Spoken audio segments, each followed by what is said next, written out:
You gotta put down with it, please. Catherine blocks the G. Oh, come on, Glenn. I've always wanted to have it done. Since when do you believe in fortune tellers? Just for the fun of it. Now, come on. Fortune telling. Good evening. Hello. Are you still open? The sign said that... Until 12. Oh. Do you both want a reading? No, just my wife here. Tinker. Excuse me while I get the silk. Silks. Do you have a favorite color, my dear? Yes, blue. Well, then we'll give you a blue scarf. Now then, I want you to take the scarf in the hand with which you write and crumple it in your fist as tightly as you can. Now open your hand and let the scarf fall to the table. Once I have smoothed it out, I must ask you not to touch it again. It's scarcely creased at all. I may not be able to... Wait a moment. Yes, there's something, a sound. I hear a shattering of glass, fine glass, crystal. Do you own any valuable crystal? Yes, we do. Mm-hmm. Aunt Esther's Swedish crystal, Glenn. It's right here, see? The jagged crease in the silk. Sometime tonight you will break something of crystal. Well, I can see I'm going to get my nightcap in a jelly glass. There's something else. Somehow it's connected with the broken crystal. See how the crease branches off? It's the beginning of a series of events. Do you have a small child? Yes, we have a son. I see a car, a red car. There's an accident. I hear a child crying out. Johnny? All right. I think we've had it. What's the charge for this? He's crying, but he isn't hurt. Just frightened. Come on, Sally. All right, thank you. Thank you very much, but I just don't... Just a moment. There's something else. Hands. 2 broken hands. Johnny's? No. And yet, your son is somehow connected with them. Sally, you don't want to hear any more of Wait this. just a minute, Glenn. Here's something. Rain. No. I get the sensation of cold. Snow. Yes, snow. In the middle of April, Sally. But it all keeps leading back to the broken crystal. The broken crystal and... And what? I see nothing else. What do we owe you? Oh, now, just a minute, Glenn. But there is something else, isn't there? I told you I see nothing. Well, Grandpa, whatever it is. Mrs. Elspeth, is there something else? What keeps leading back to the broken crystal? You really want me to tell you? Sally. Yes, please. All right. It's not very clear, but from the moment the crystal is broken, there is a beginning of a series of events leading to your death. Now, wait just a minute. Still, there is something. Yes, here. Something you can do to prevent it. How?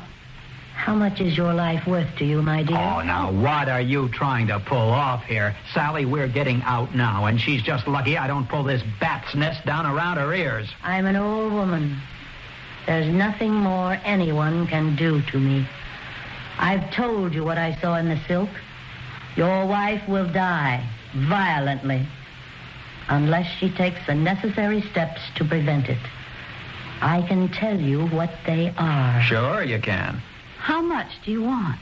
Is your wife's life worth $2,000? $2,000? What kind of suckers do you think we are? You have 2 days. If you want to save your wife's life, I must have the money in my hands no later than 5 o'clock on Monday. Well, don't hold your breath. Sally?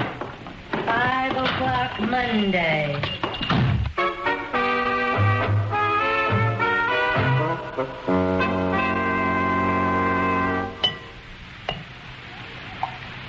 Nightcap time. Darling, water or soda? Water. Here you are. One for you. And one for me. You're using Aunt Esther's Swedish crystal. To Mrs. What was her name? Elspeth. Long may she fly. Hey, watch it. Oh, we'll be hearing a shattering of crystal. What would you do if I dropped one? Come on now, don't tell me she didn't have you going there for a while. Me? If I hadn't gotten you out of there, you'd have torn that place apart. Well, this woman is a complete fraud. What about the poor idiots who take that mumbo-jumbo seriously? You know, there are people around who would have paid her the $2,000. Oh. Probably hock everything they had to do it. Well, do you think she should be reported? Well, that's not our problem. I think I'll have another drink. Oh, now, come on. You've drunk all the calories you're going to for one night. Keep me company while I wash the Swedish crystal. You know, the cleaning woman has a thing about glassware. Oh, bring the tray, will you? Okay. Sorry. Oh, Glenn, honestly. I tripped. I don't think that was very funny. Here we are. Safe and sound. Thank goodness. There. All done. 2 highball glasses in mint condition. I'll put them on the shelf. Thank you. And that, as they say, is that. Okay, now to get out of this apron and into a nice, warm... Oh, no. What's the matter? I dropped my apron. Oh, the floor is clean. Yes, but my wristwatch was in the pocket, and I just got it back from the jeweler. Oh. Well, it's still running, thank heavens. It's just a broken crystal.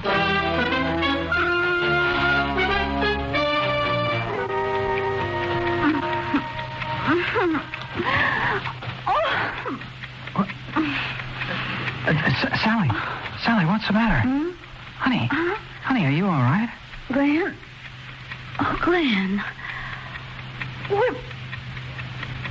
It's all right, honey. Oh. You were having a nightmare. It was all very logical and terrifying. I know, honey, but now just go back to sleep. And the next time you talk me into letting you go to a fortune teller, don't.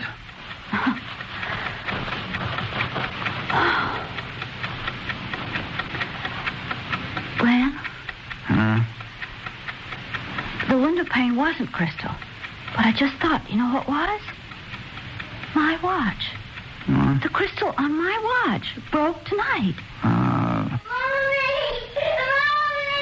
Now what? Oh, I must have awakened Johnny. He'll go back to sleep. No, I better see what he wants.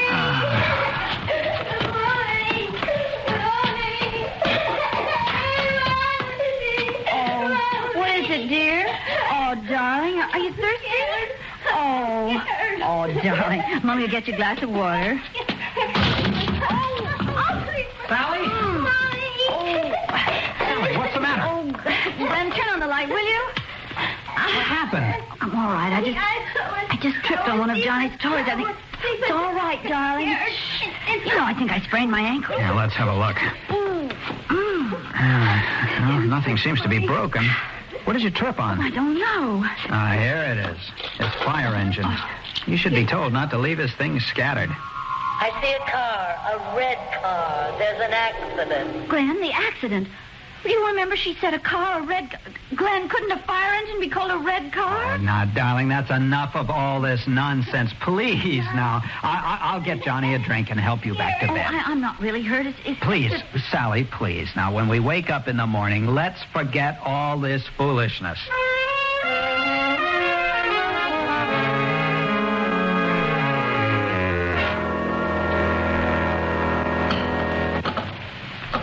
More coffee? I gotta run. Oh, you have a whole hour. You've got plenty of time. Not if you want me to drop your watch off at the jeweler's. Do it on your lunch hour. Can't. Working right through with the staff. We're having lunch sent in. Oh. Do I detect a hint of disappointment in that O? I just thought I'd join you for lunch. I don't feel like being by myself today. Hey, you're not still letting Nightmare Alice get you down, are you? Oh, no, of course not. But I just thought Okay, now look, repeat after me. The broken watch crystal and the accident with the car are coincidences. Yeah, very strange coincidences. But coincidences. Good girl. Now, just get it out of your mind. Oh, honey, get me a pack of cigarettes, will you? Oh, I'm not sure there are any. Oh, wait a minute. I think I remember seeing a pack in the bag drawer. Glenn! Never mind. I'll pick up a pack in the lobby. Sally, what's the matter? You're white as a sheet. Look. Look in the drawer. Your Dresden figurine. When did that get broken? I don't know. Unless the cleaning... But, Glenn, look at it. Look where it's chipped. The hands. There's something else. Hands. 2 broken hands. Broken hands, Glenn. I'm beginning to be frightened. Come on now. She said that she heard the sound of broken crystal. Well, the crystal in my watch was broken. She told us the accident with the car somehow involved Johnny. Well, that was Johnny's fire engine I tripped over. And now this. The broken hand. Coincidence. The long arm of coincidence. All right, it's reaching a little too far for comfort. Glenn, maybe... Maybe what? We should go down there like a couple of idiots and pay her the $2,000? No, but couldn't we go down there and talk to her again? What for? Sally, this is the oldest racket in the world. Oh, I guess you're right. It's ridiculous. But Glenn? No but Glenn's. Now, just forget it, honey. Just forget it, okay? You're going to work yourself into a state of hysteria. Fortune tellers are a fake. A big, fat fake. Okay. Now, you be a good girl while I go out and make us some money. And I tell you what, pick me up at the office and we'll go out to dinner. All right, 6 o'clock? Fine. Bye. Bye. Oh, Glenn, ask them if they can have the watch ready by 5:30, and I'll pick it up on my way down. Okay. Hey, it's a pretty good day out there. I won't even need my top coat. Oh, it is a pretty day. Well, at least we're not going to have any snow.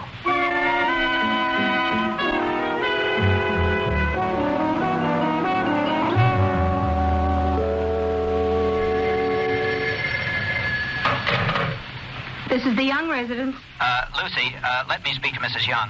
Oh, well, she's home, Mr. Young, but she's asleep. At 2 o'clock in the afternoon? Is she all right? Well, she was awful upset. I told her that I didn't break that little statue. Johnny did. You know, I saved the pieces. I put them right in the drawer. I meant to tell her, but I didn't think she was going to take on like that. And she took some sleeping pills. And Sleeping pills?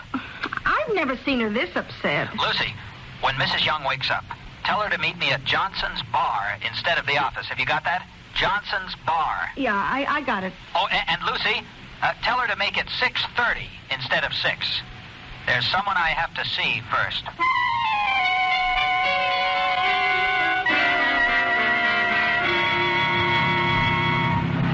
Right here, driver. Where all those people are. Something must have happened. Look, pull up the street away from the crowd and wait for me. All right, now, break it up. There's nothing to see. Break it up. Keep moving. What happened, officer? Some old lady died. Now, move along. Don't block the entrance. Who is it? How would I know, Mac? Come on now. Keep moving. Come on. Do you know who it is? I was talking to her not 15 minutes ago. We was sitting having tea. She ain't been well, you know. Who is it? Mrs. Elspeth that runs the fortune-telling parlor. She was so happy. She was saying to me, Jenny, I don't have to worry no more about being put in a pauper's grave. I'm going to have the money I need for a decent burial.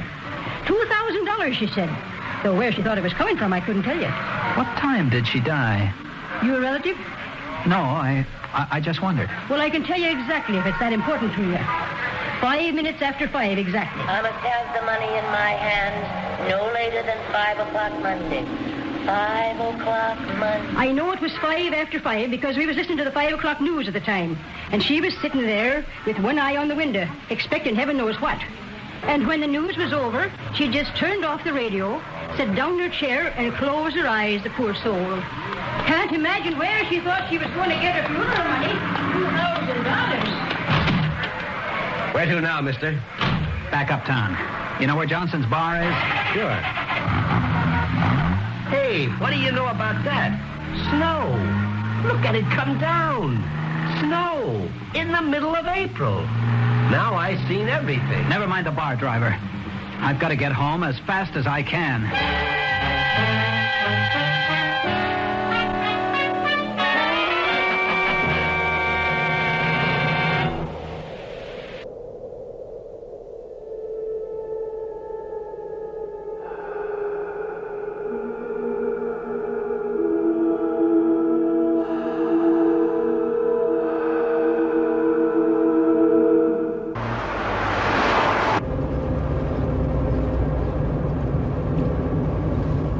There's the hill.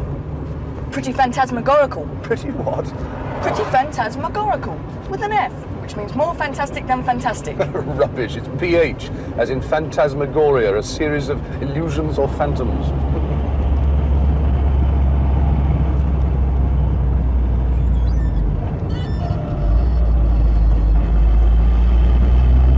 There's the avenue.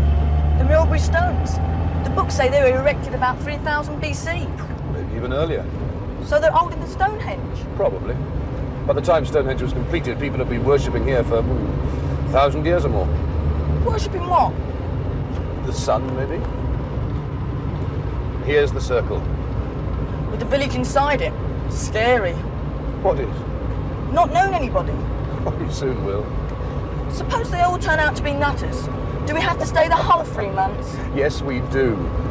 If I don't complete my research, the university's going to want their grant back. Unless we've already spent half of it.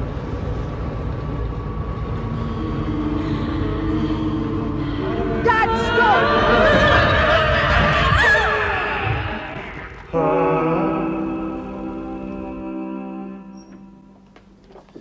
Once again, Mrs. Crabtree, I'm very sorry.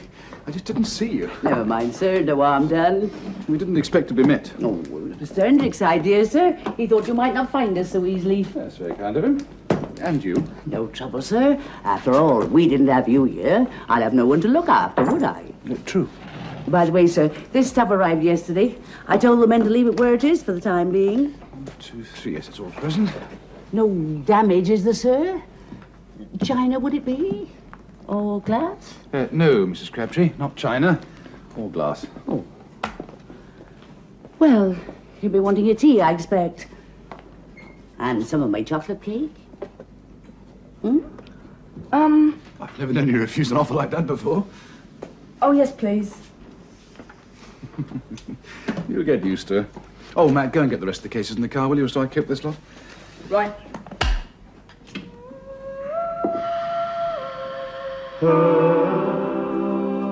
Dad? Yes, what is it? Oh, nothing. I'll get the cases.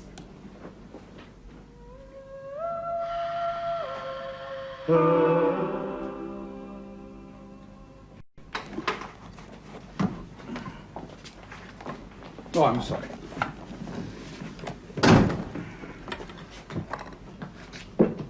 Magnetometer. No doubt. An instrument for measuring magnetic fields. Magnetic fields? Where are they? A magnetic field is a field of force that surrounds a magnet.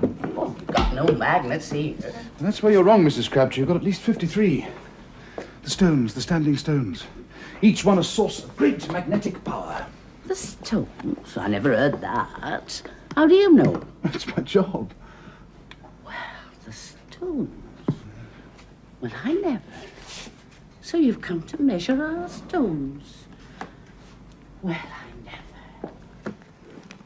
Shall I show her the picture, Dad? Yes, good idea. See if one of the locals recognizes it. Mrs. Crabtree, come and look at this.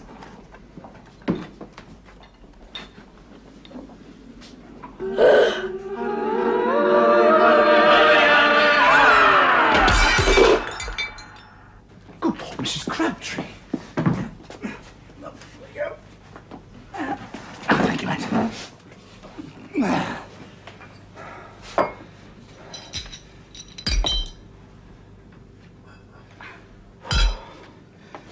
I imagine that was just the effect the artist was after.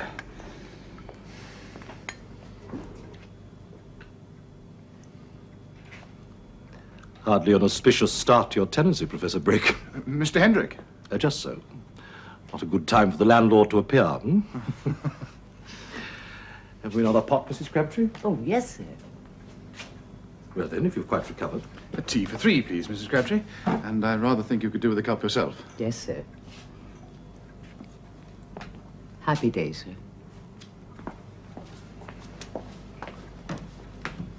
Now, what was all that about? That.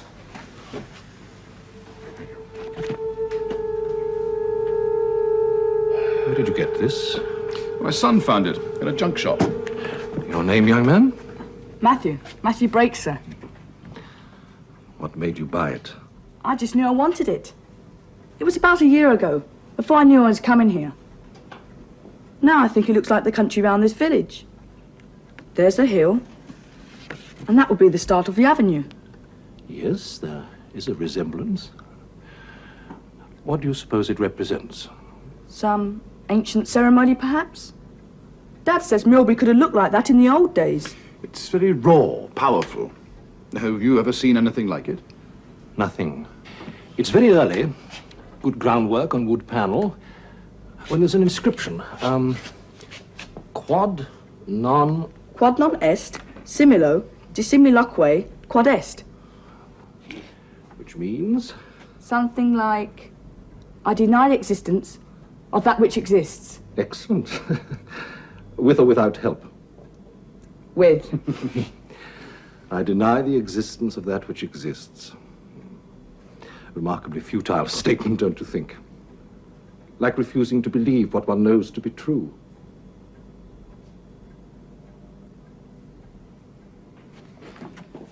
Right, Matt. Boring business chat coming up. Explore. Everyone here is very friendly. I'm sure you'll find someone to show you around.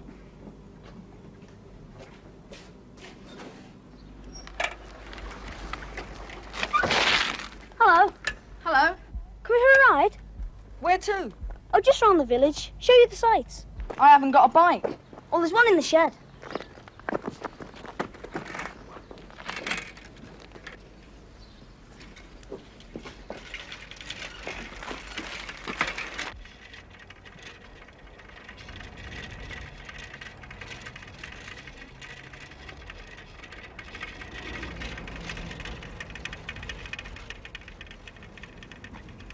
I read your paper on megalithic lunar observatories.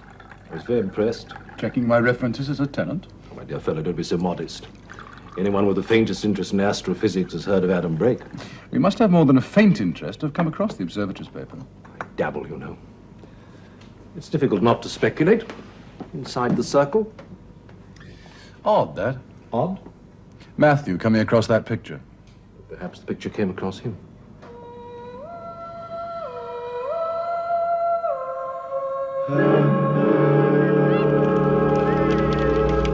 Happy day! Come on! When your work here is finished, you'll stay. I'm afraid I can't afford to. I've a growing boy to bring up. My wife died 2 years ago.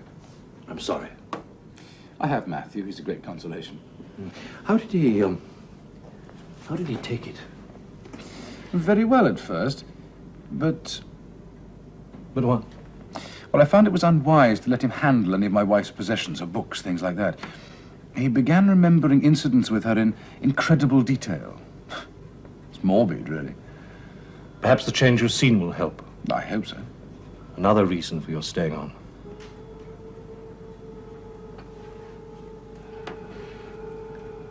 What's his future? Astrophysics, probably. I think he's inherited some of my... Intelligence? Curiosity.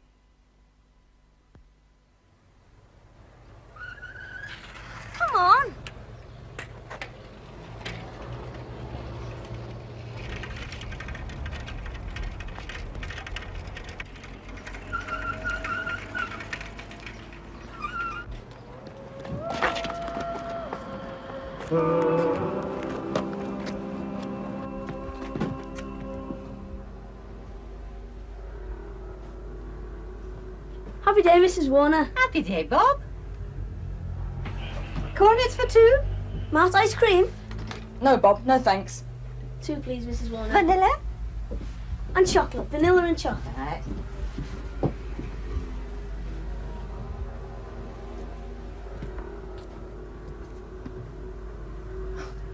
Hello. Hello. Just arrived. Why were you staring through our window? I heard you coming. What? New people. We need new people here. Why? We've got to stick together. My treat. Who's she? That's Sandra. Her mum looks after the museum. She's strange. Yes, I know. She says funny things. Happy day, boys. Happy day, Mrs. Warner. That's because she's not a happy one. What's a happy one?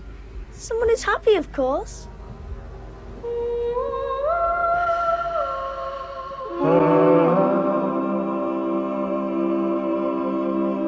How long do you propose staying here? Oh, the university's given me 3 more months research. 3 months, And then my grant runs out. Doesn't sound a very long time for much serious research. Oh, that's the end of a year's work.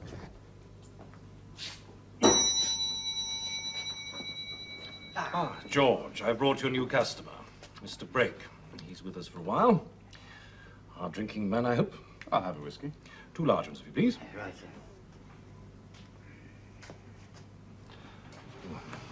Margaret Smythe, another new arrival. She's curator of the museum. Widowed, 1 daughter. Margaret, this is Adam Brake. Poor fellow doesn't know anyone in the village and wants to be taken under your wing. Why mine? I think he likes the look of the feathers. Maybe. I think I'm going to need your help. I'm doing some research on the Circle of the Stones. I know. A village is a small place, Mr. Adam. May I? I'm as up to date as academically possible on the Circle, but... Well, I'm sure you must have some theories. Oh, yes. I've plenty of theories. I'd very much like to hear them. Well, come to the museum tomorrow. We can talk then. Sherry. And, etc. Thank you. Welcome to Milbury, Mr. Brake. Indeed. And may I include you both in my usual toast? Old times and new.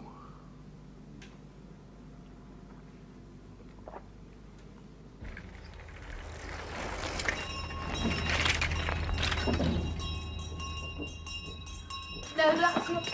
This one's a beauty. Awful, it's terrible. It's supposed to fly. Hey, that's him who made this. You should sit there for the moment. Thanks. Hello? Kevin! So, new boy, what you gonna do about that then? Break your leg. Hey, go on. Yeah. Stop it! Had to find out if he was human. Of course he is. He only arrived yesterday. Good. One of us then. What do you mean? Not one of them. One of them? Don't be silly. He doesn't know the difference. The difference between... Happy day, children. Happy day. Now, before we begin, I want you to welcome a new member of the class. Stand up, Matthew. This is Matthew Brake, who's joining us for a few weeks. Matthew's father is an astrophysicist. Anyone know what that entails? Bob? Study of matter and energy in relation to the stars, miss. Rubbish. Correct, Matthew? Yes, miss. Now, anyone have any problems with the prep I set you yesterday? Bob, would you like to show us how you solved it?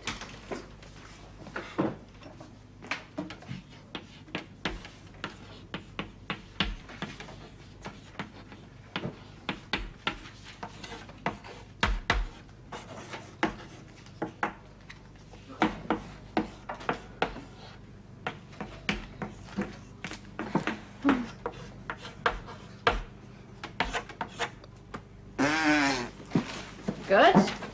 Now, I must look after our other friends, so here's something else to be thinking about.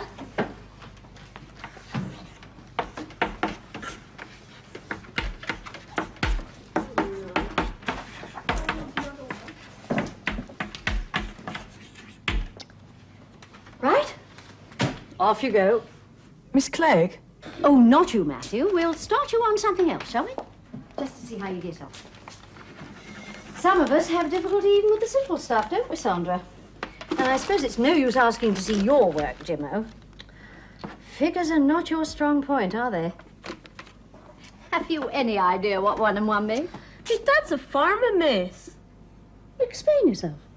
Well, on a farm, put 1 and 1 together, you usually get a third. You find that funny, Debbie? Sorry, miss. Seems we've drawn another blank. Think you can do better, Matthew? I'll try, miss. See how you get on. Anyone finished? Good.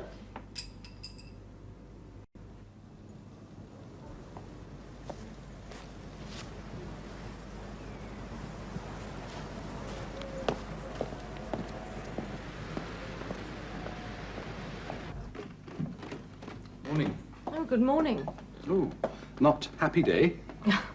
Definitely not. Happy day sounds more like a password than a greeting, doesn't it? Yes. What are these? Oh, they're ley lines. Ley lines, are they indeed? Tell me you believe in all that sort of thing. I try to keep an open mind. Oh, come on. Invisible straight lines that are supposed to connect ancient sacred places, churches, markstones, barrows. And stone circles. You know my idea of hell? Write out 100 ley lines. I take it you're not a believer. I'm a scientist. Scientists need proof. Well, I can't offer you that, I'm afraid. But there are some interesting theories. Some people even believe that ley lines are power cables, and that the sacred places they connect are temples, built by Neolithic man as a storehouse of psychic energy. So, Milbury's full of psychic energy, is it? Who traced out these lines? Oh, various lay hunters. People who spend all their spare time looking for them. Some I worked out for myself. How many are there? 53. Interesting. Why? How many stones are left standing in the circle? 53. Well done, Matthew. I can see it won't take you long to catch up. Catch up? With the others? Well, I think they're a bit above my standard. Oh, nonsense. There's no knowing what you'll achieve once you're... Once I'm what, miss? Once you've settled down, Matthew. How long have you been here? Oh, it seems like ages, but it's been hardly any time at all. Just 6 weeks. You obviously enjoy it. I enjoy the work. I'm trying to catch up with the facts. It's the first time you've curated, is it? First time I've had to earn my own living. Luckily, I had a degree in archaeology and a colleague of my husband's on the selection board, so... So what don't you enjoy? I don't enjoy being alone. You miss your husband? No, I mean, you don't understand. You haven't been here long enough. Do you mean the Happy Day natives are unfriendly? I mean, I'm glad you're here.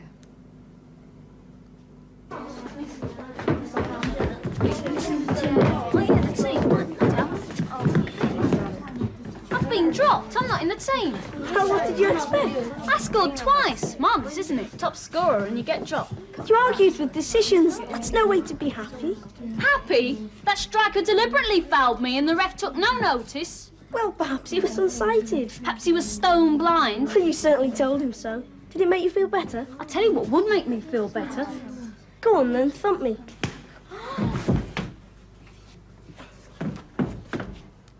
See? Didn't solve anything, did it?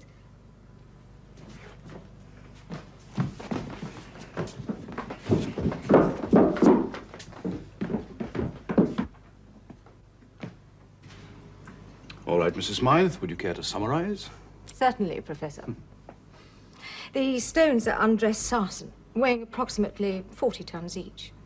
There are 100 in the original circle, of which 53 now remain. 2 avenues of stones used to extend from the circle, one to the southeast, which terminates in the barrow on the hill known as the Hack Pen, Serpent's Head or Sanctuary, and the other to the southwest, which no longer exists. These avenues form the head and tail of the solar serpent, the symbol of inner truth. Bravo. Not bad for a beginner. Walking encyclopedia. No, I've just got good eyesight. What? Oh. Yes, 40 tons. Wouldn't like to get caught under that. Someone was caught centuries ago. The barber surgeon. He was helping to bury one of the stones when it crushed him to death. And he was found? Earlier this century. When they re-erected the sarsen, his skeleton was found underneath. Why were they burying the stone? Local superstition. The villagers believed that if they buried one of the stones each year, it would bring them luck. Didn't do much good for him, though, did it? Well, thank you for the guided tour. I must get back to my work. What's first on your schedule? First, to make a schedule. And then I must do some electronic dowsing. Find out where the fallen stones are, things like that. Well, there's no need to douse. There are concrete posts marking their positions. I prefer to do my own research. Anyway, I like playing with expensive sonar equipment. Adam, Mm-hmm. would you do something for me? Of course. Touch one of the stones. What? I just want to see if you're the kind of man I think you are. What sort of man is that? No, please. Come with me, please.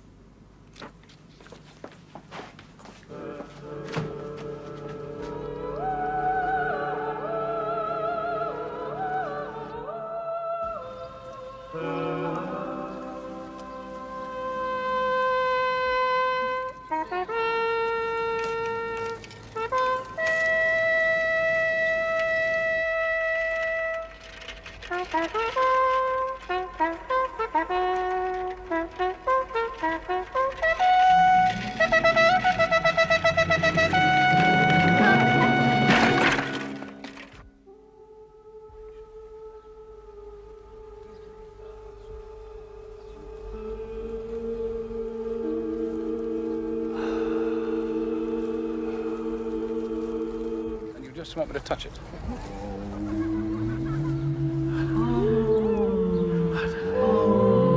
Yes, please.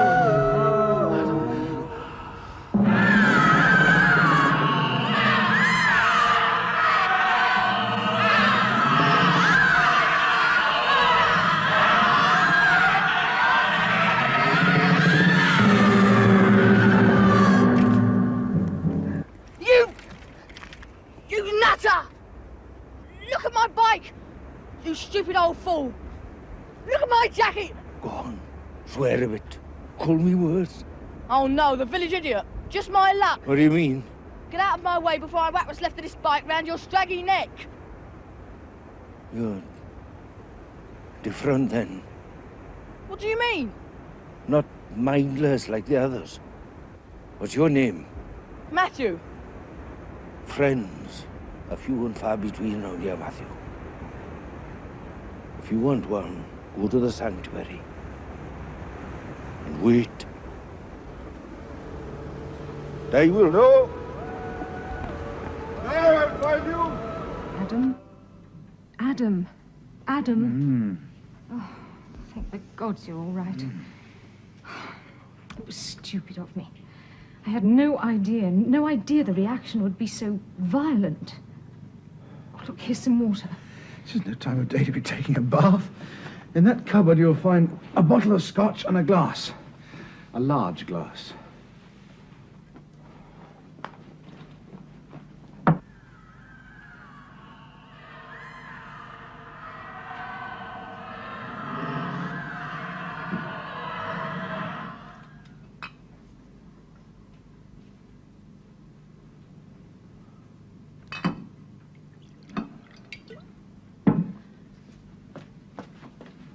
Here.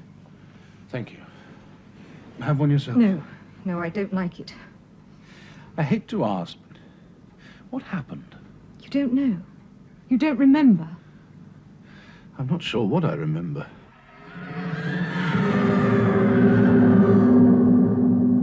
It was my fault. I took you out to the circle and asked you to touch a stone. To see if you're the kind of man I think you are. Yes. What did that mean? A man of sensitivity. I'm so confused. You're confused. Where's Matthew? On his way back from school, I should think. But sensitivity to what? When I first came to Milbury to take over the museum, I read a fringe lunatic's book about the psychic force in standing stones. A force that only certain people, perceptives, I think the writer called them, could feel. Well, I touched that same stone, and I felt something, a shock. But nothing like the sort of shock you must have felt. But that wasn't psychic force. That was electromagnetic energy, a perfectly natural phenomenon. Well, even though you were earthed, and so was the stone. There must be some perfectly simple explanation. There is. For what? Psychic forces don't obey the same laws as electromagnetic ones. Come on, Margaret. There's nothing psychic about residual magnetism. You don't have to have special powers to receive a common or garden electric shock. Well, it was hardly common or garden. You flew through the air with the greatest of ease. Yes. There was certainly a great deal of energy there. I can't wait.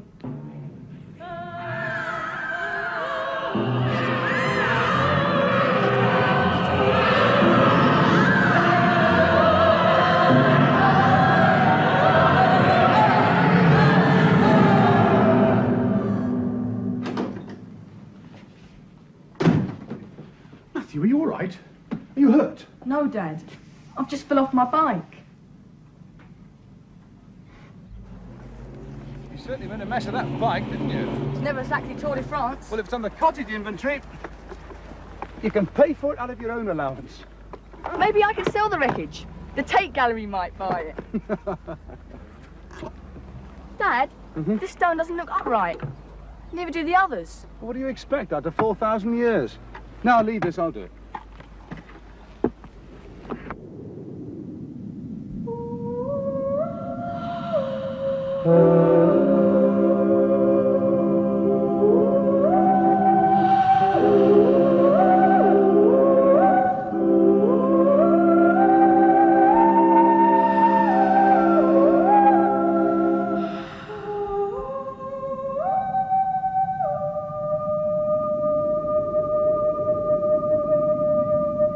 Hey, give us a reading, will you?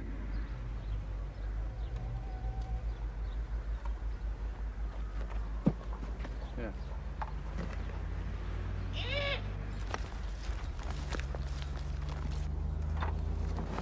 Hey!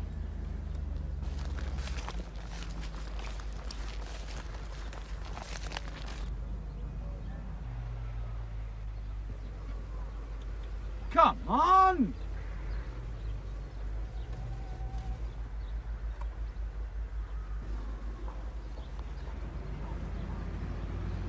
Die.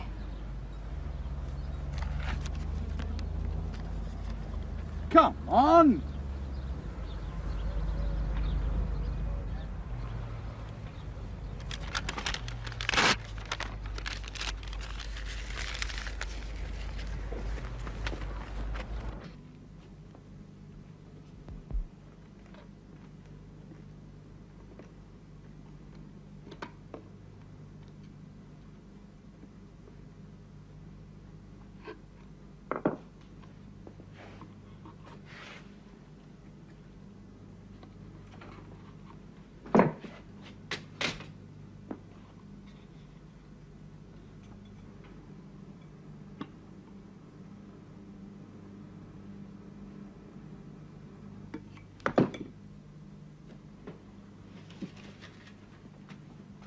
Good.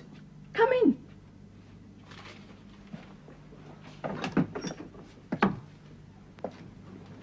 What do you want? I need your help. You put that in my snare.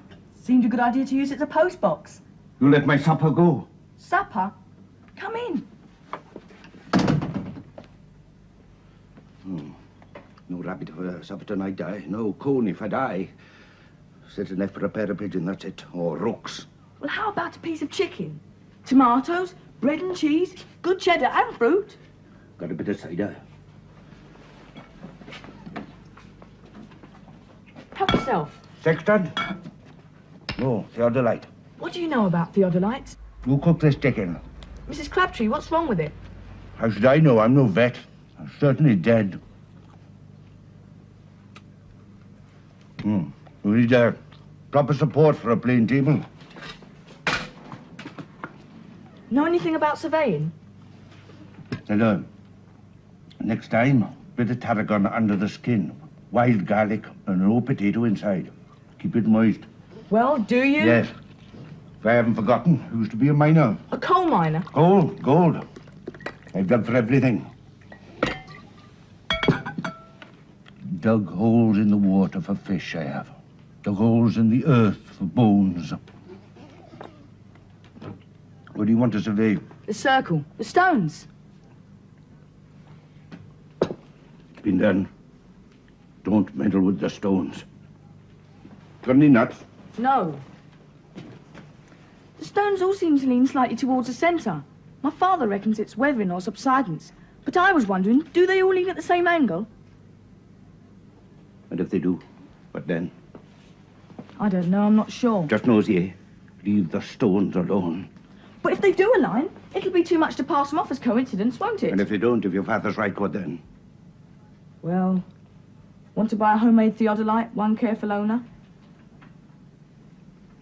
What do you need to finish off your sight machine? Well, that's why I need your help. I thought if you could bodge your telescope into it, do your lenses detach? No chance of that, none.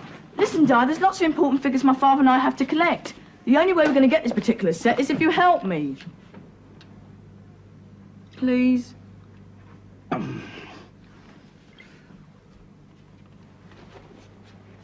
Just for a day or two, mind. Thanks. There's so much to do before we leave. Leave? What do you mean? Leave the circle. Leave Milbury. Yes. Leave.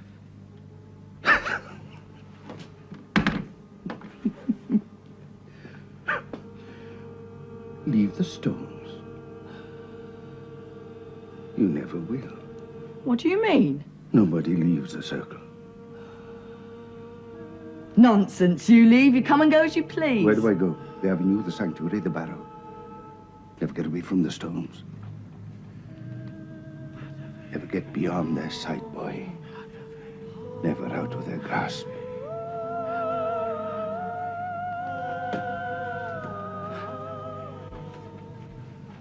Nobody ever leaves the circle. Not until the day of release.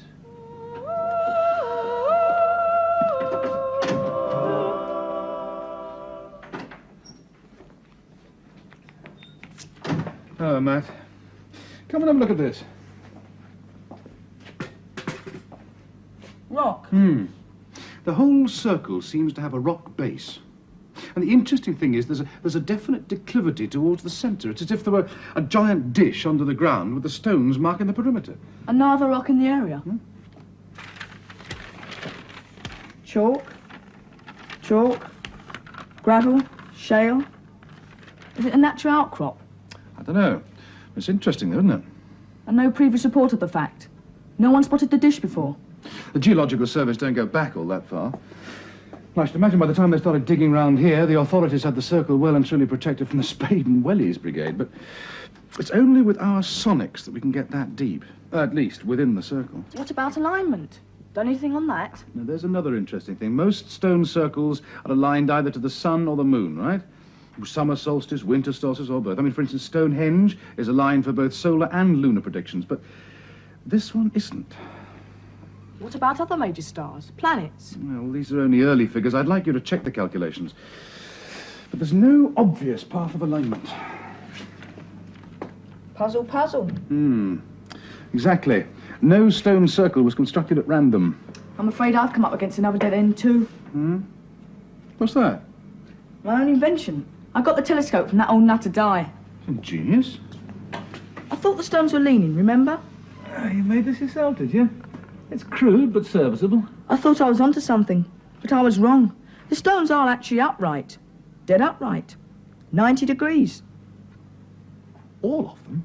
Counted 23 of them, gave up after that. Perimeter stones? Yes. All pointing in one precise direction. But upwards. That may be it.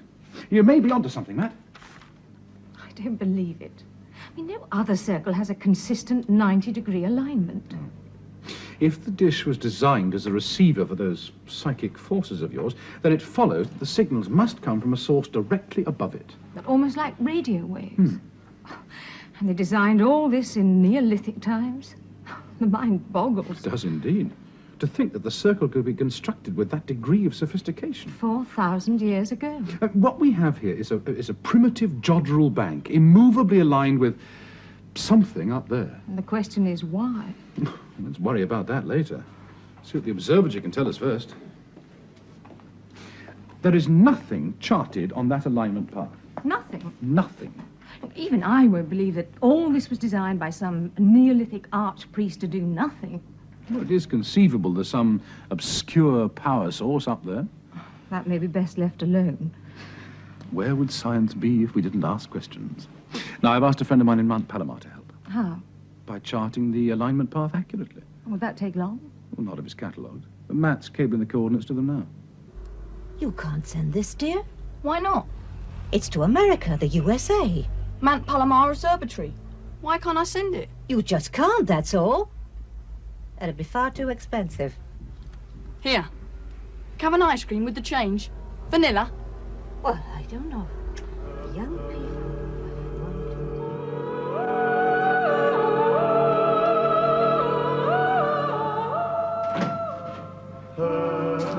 Sorry I've been so long. Managed to get that telegram sent off? Good. What's that? The alignment path. It seems to be within the constellation of the Great Bear, but there's nothing there. I told you. Could it be a void? Who knows? That reminds me. You get any supper? I had a sandwich. What sandwich? Ham and banana. With gherkins and honey. Oh, yuck. You let me eat school dinners. Heavy parent bit coming up. How are you getting on at school? All right. Apparently Miss Clegg is a maths expert. Should be right up your street. Yes. Well, it's not too difficult for you, is it? I could do the stuff I was given. So what's wrong? Oh, nothing. Well, I mean, if it's all too easy for you, Oh, it's not that. Well, what then? Well, there seems to be two lots of children. Some are ordinary, the others are... Extraordinary? Yes. In what way? Well, they're brilliant. I mean, really brilliant. Some of them are younger than me, yet they're doing problems I couldn't begin to understand. Really? And there's something else. The brilliant ones are so quiet. Compared to you mean? No, I mean, they don't seem like schoolboys at all. Just because they're well behaved? Because they're not natural. Well, I've heard some complaints in my time. But grumbling because your mates are too quiet, that's a new one. I wish I had your problem. You'd be bored out of your mind. I'd like to try it. You all right for a drink or two? Hello, hello, hello. I'm taking Margaret to the pub for an hour. So the anorak did the trick then? Don't wait up. Dad? Yeah? Do you reckon there's anything in this ley line business? I mean, this business of an international grid system, cables conducting psychic energy, it's all very unscientific. Interesting, though. What is? I've been reading up about them. Milbury claims to have more ley lines than anywhere else. 53. So if there is a system, this village could be the centre of it. So? So where's the centre of the centre? I'm sorry, Matt, you've lost me. Come and look at this. I copied these from the map in the museum. But I replotted the ley lines. Now, ley lines are supposed to touch a circle at a tangent. That is, not go inside it. But these lead directly up to the stone and then stop, as if they were... Cables? Well, yes. Go on. So if they are tangents, the circle they touch has to be smaller than the stone circle. You mean a circle within the circle? Right. All right, let's see where that takes us.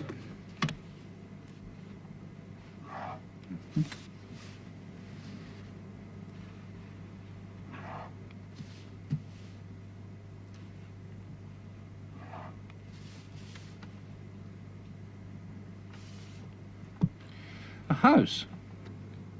Highfield House. It belongs to Hendrik. Highfield House belongs to your landlord. Really? I wonder if he knows. About the ley lines? Oh, I should think so. He's pretty well informed about the local phenomena. Or was that why the house was built just there? Well, it's Elizabethan, but it was built on the site of earlier houses. He's a bright boy, your Matthew. Well, I can't think where he gets it from. Come on. Oh, we can't. That's why I called for you here. The pub was closed when I got there. Closed? No one round the back. In fact, the whole village seems empty. So now you know. Now you know what I meant about being alone.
Die! Die!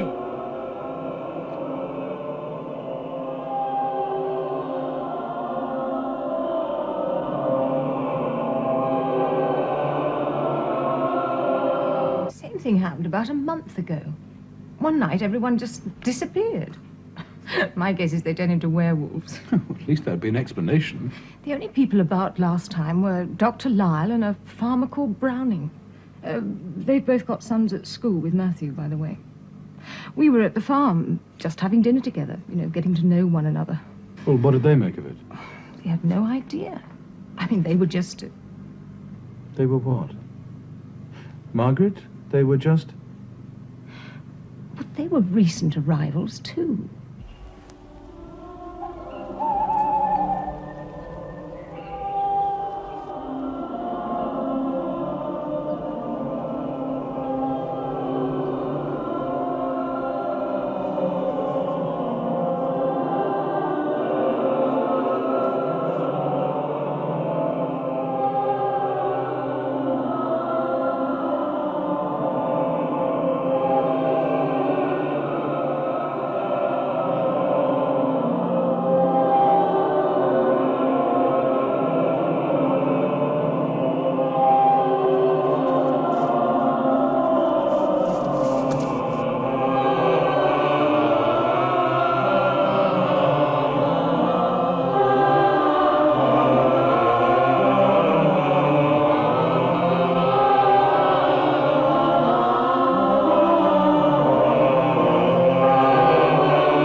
Matt?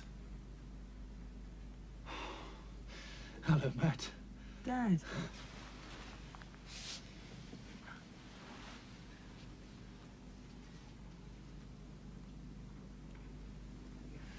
Now, what happened? Have you got any idea of what happened? Matt, it's important. Do you remember how you came to be outside? Dad. Matt, this is Dr. Lyle. He helped me carry you in. Now, it's very important that you tell him what happened. Watch this, will you, man? Follow it all the way. That's it. Now all the way back again. Good. I don't think there's anything permanently wrong with you, young man. But I'll look back in the morning just to be sure. Thank you, Doctor. Dad, what happened? Oh, that's what I want to know, old boy. And what were you doing down here? You're supposed to have been in bed. It was Di. Well, go on. I came down and I heard this chanting sound. Yes, but go on, Matt. Then... I don't know. I was flung against a stone, and as I touched it, I felt this terrible pain. Like an electric shock? Yes. And what then? I don't remember. I really don't. It's important he gets a good night's sleep. See that he takes these. Right. Matthew, your father found you on the doorstep. Did you fall, can you remember? That's a nasty bump you got on your head there. You really ought to try and find out how you came by it. I'm afraid I can't help. Ah, well, relax. But if you'll take my advice, Matthew, you won't go rushing around in the middle of the night again. Next time it might be something worse than concussion. Thank you for your help, Doctor. Oh, I'm only too glad of the exercise. These villagers, they're all so damned healthy. I never get a call. I came here for semi-retirement after a heart attack, but I didn't expect to be totally ignored. Well, we'll keep you busy for a couple of days. Goodbye. Good night, Doctor.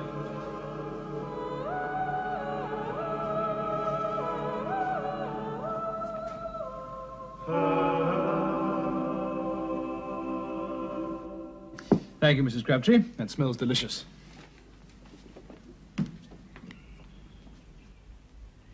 Yes? The boy. Who is he? He's going to be all right. Good. Hey, wait a minute.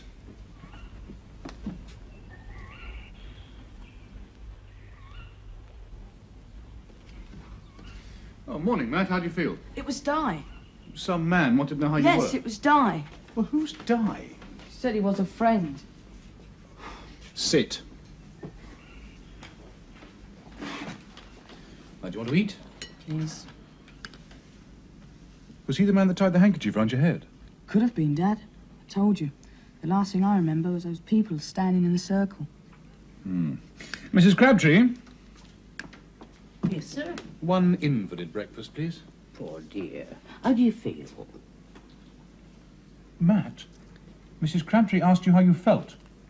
All right. Bit of the head. I'm not surprised. It's odd stuff, Stone. Which stone? The doorstep. That's where you fell, wasn't it? Was it? Well, what would you like then? Some nice scrambled egg? Yes, anything. That wasn't very polite.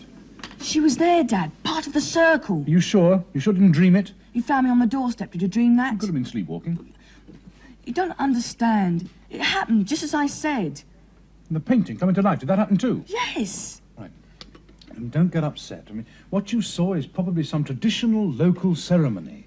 I mean, lots of villages round here have ancient rites and rituals that they perpetuate, even though their origins are totally lost. You don't understand, Dad. It wasn't just a Morris dance or a village sing-song. The people in the circle were... I don't know... possessed. Hi. Hi. I want to ask you something. Happy day. Not here.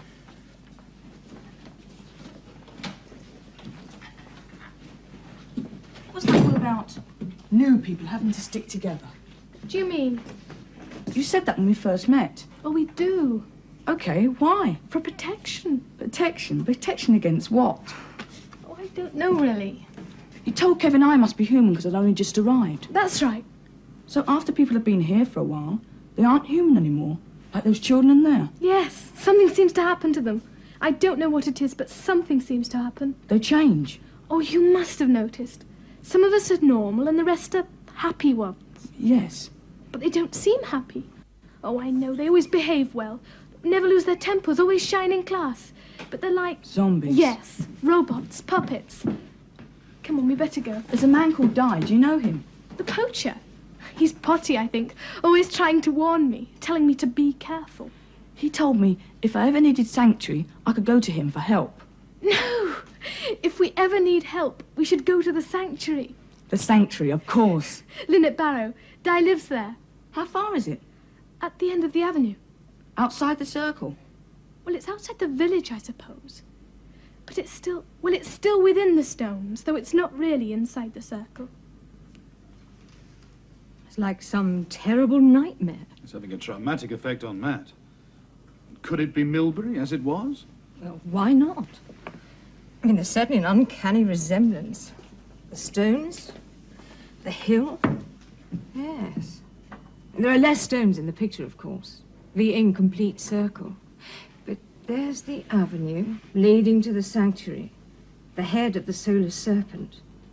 Certainly could be Milbury.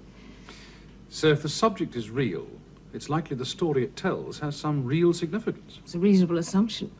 The question is what? A brilliant source of light that appears to have the power to turn people to stone? And a man and a boy escaping towards the sanctuary?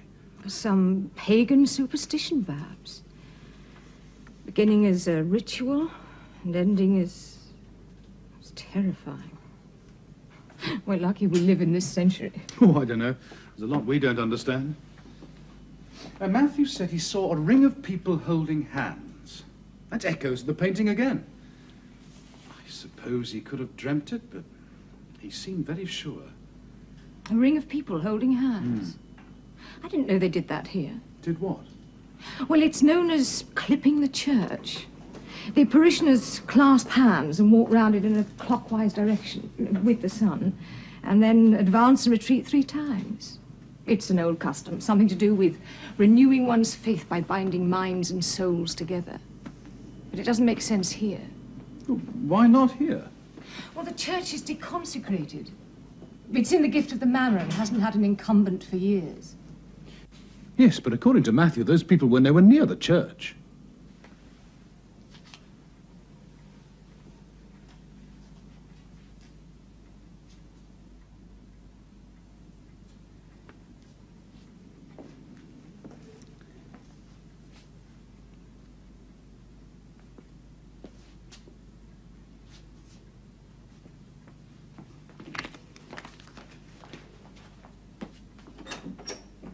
Now, you're all new to Milbury and to the school.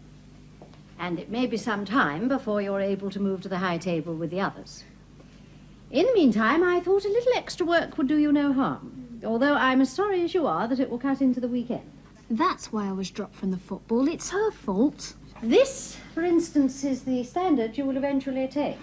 This is the weekend prep for the rest of the class. No good asking if any of you could attempt to prove it. Please, miss. Yes, Jimmo? That be a special case of a Hilbert transform, miss. Splendid. Now, would you like to show us your proof?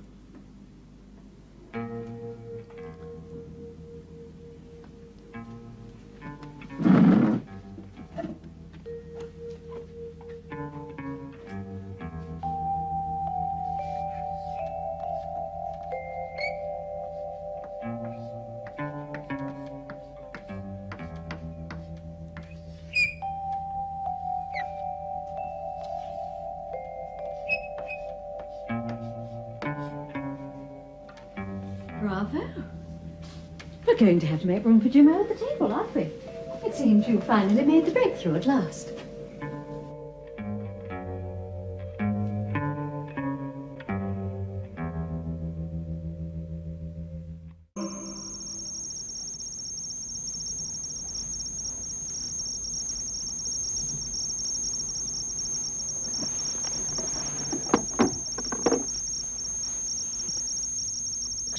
Extraordinary. Extraordinary good or extraordinary bad? Hang on a minute. Kevin. Stone acting as a magnet? It's not possible. How much do you know about magnetic fields? Teach me, Professor. I know the Earth has one. So do rocks. Normally, the Earth's magnetic field is in alignment with that of the rocks. At the time the stratum was formed.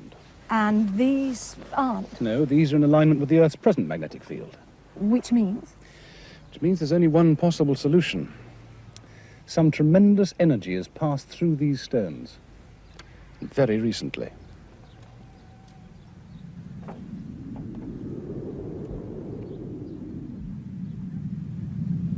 I don't get it. Yesterday, Dum-Dum. Today's doing tricks on the blackboard. What happened in between? Same that happened to the rest of them. What's that? Whatever it is, I don't want it to happen to me. What about Bright Boy here? If he gets a treatment, he'll make Einstein look like a no-no, won't you? Treatment? Is that what you think Jimmo got? Some kind of treatment? Don't ask. If it is a treatment, who gives it? And why? We'll just have to wait and see. What do you mean? It's obvious. There's only us three left. It's just a question of who's next. Then we must stick together. Compare notes whenever we can. Then no one can take us by surprise. Right. Die! It had to be done. What? A shock treatment. They had to get you away from there. Danger, you see. Dangerous it was. So it was you. You are a saviour, I am. Save me from what? The past. Aye. The past, that's what it was. My past. And your future. I don't understand. I let you into the secret, boy, neither do I. Di, you do understand. You understand something which is more than we do. I've got feelings. That's quite different from understanding. What do you feel? What do I feel? I feel haunted. No, not ghosts and that. Something happened here in the past, and it's happening again today. Bogey, bogey! Any idea what? Everyone turned to stone. Go on. Go Go on, boy, explain yourself. I have a picture, a very old painting. It's of Milbury. It shows people turn into stone. You mean all those stones out there might be people? Petrified. It's more complicated than that. Like a maze it is. And at the center, treasure. Treasure? Trouble is, there's danger too. What kind of danger? If I knew that, we could avoid it, couldn't we? But we can't. You say there's treasure here. What treasure? The most priceless treasure of all. Knowledge. Knowledge. What do you make of that? What is it? Where did you get it? It's mine. I found it. It came to me. My father would be interested in that. Dad? It's more in your mum's line, isn't it? Yes. Shall I show it to her? To my mother? It's mine. I found it. It came to me. Dad, we won't take it. We'll make a tracing. Yes. That's what we'll do. We'll copy it. Yes, like a brass rubbing. I'll get the stuff. Return. Key. Yes. That's what it is. My key. The original's made of clay, you say? Either that or some kind of stone. It looked very old. Yes. A snake? A serpent. A cobra, what's the difference? They all give me the shudders. A serpent's bigger and more powerful. It's also a symbol. A symbol of what? Well, it was originally the guardian of knowledge, but later serpents were supposed to protect sacred hills and mazes. Di knew that. He said something about the village being like a maze, with treasure at the centre. And the treasure was knowledge. Di? Well, how did he know? He didn't know, Mum. He just felt it. And the danger in the maze may have been this yucky snake thing. Oh, yes, of course. Di's feelings are remarkably accurate. This symbol has a special significance here. The church. There's a carving of a serpent on the font. It's biting the foot of a bishop. And I told you what that meant, remember? It represents the battle between pagan and Christian. Yes, that's right. You see, after the battle was over, the Christians built their churches on the sites of pagan temples. I mean, ground that was already sacred. But they couldn't be absolutely sure that the ancient religion had been completely stamped out. So the carving on the font was probably intended as a warning. A warning? Yes, to be constantly on their guard. Against the power of the serpent. That's right. Then this thing of Di's, whatever it is pagan. Oh, there's no doubt about that. Some sort of amulet to keep the owner from harm, perhaps. I'd love to see the original. Could you get it for me? Adam, Oh, Mr. Hendrick. I've been looking for you. Me? Why? What have I done? First things first. What'll you have? No, let me, please. 2 large whiskies, please. Thanks. I was told there was a telegram for you. Oh.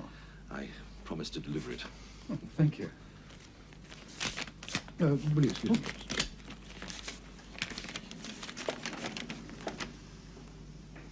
Not bad news, I hope. No, it's from California. Mount Palomar Observatory. They're doing some research for me. It's in reply to a telegram of my own. Research about Milbury? Yes. Well, I wondered what the stones of the circle were all pointing at up there. And as far as I could work out, they form no alignment with the sun or the moon or any of the other major planets or stars. Just didn't seem to make sense. But now it does. In a way, yes. According to this, it's aligned to a supernova which exploded centuries before Christ, about the start of our existence. There's nothing there now but a black hole. That's a huge mass of imploding energy. I could have told you that. Oh, Let's go and sit down. what do you know about the supernova? It's unfair. I should have introduced myself properly when we first met. Of course. Hendrick supernova. You discovered the black hole. Raphael Hendrick, the astronomer. The ex-astronomer. I resigned my chair in Cambridge 5 years ago. Yes, I always wondered why. Because of some papers, I suppose. May I ask what papers?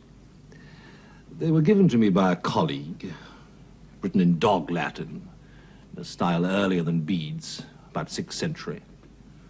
A mishmash of fact and fiction about megalithic Britain. Legends and stories handed down through the centuries, which the author had picked up. No one had ever paid much account to them. They're like so much of that stuff in the Ashmolean. None of the stories were authenticated, but there was one event which, because of my discovery of the black hole, made me sit up and take notice. What was that? Someone in the village, Wheel Wicker, as it was then called, was reported by bardic tradition as having seen a star explode. So that's why you settled in Milbury, because somebody had actually witnessed the beginning of the black hole. It was like coming home. Even though there's nothing there?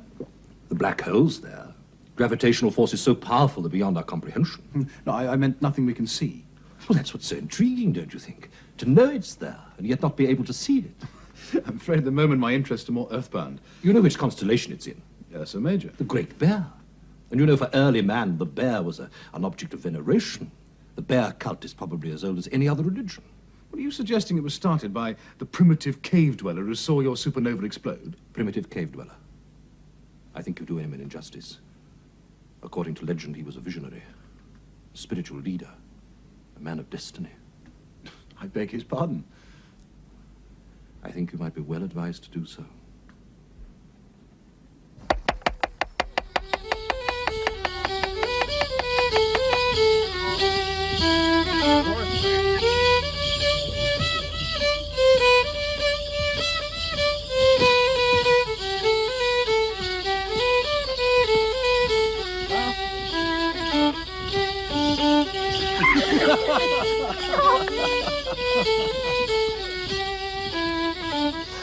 It's not all that serious, is it? You see that man there? The one with the white hair? Yes. That's Tom Browning. The farmer invited Dr. Lyle and me for supper the night we were all newcomers, remember? I remember. I know Mr. Browning. He's Jimo's father. Well, it's the first time he's taken part in one of these occasions. It's so unlike him. He was so contemptuous of them. He said they were an anachronism, a complete waste of time. He's obviously changed his mind. He's having the time of his life.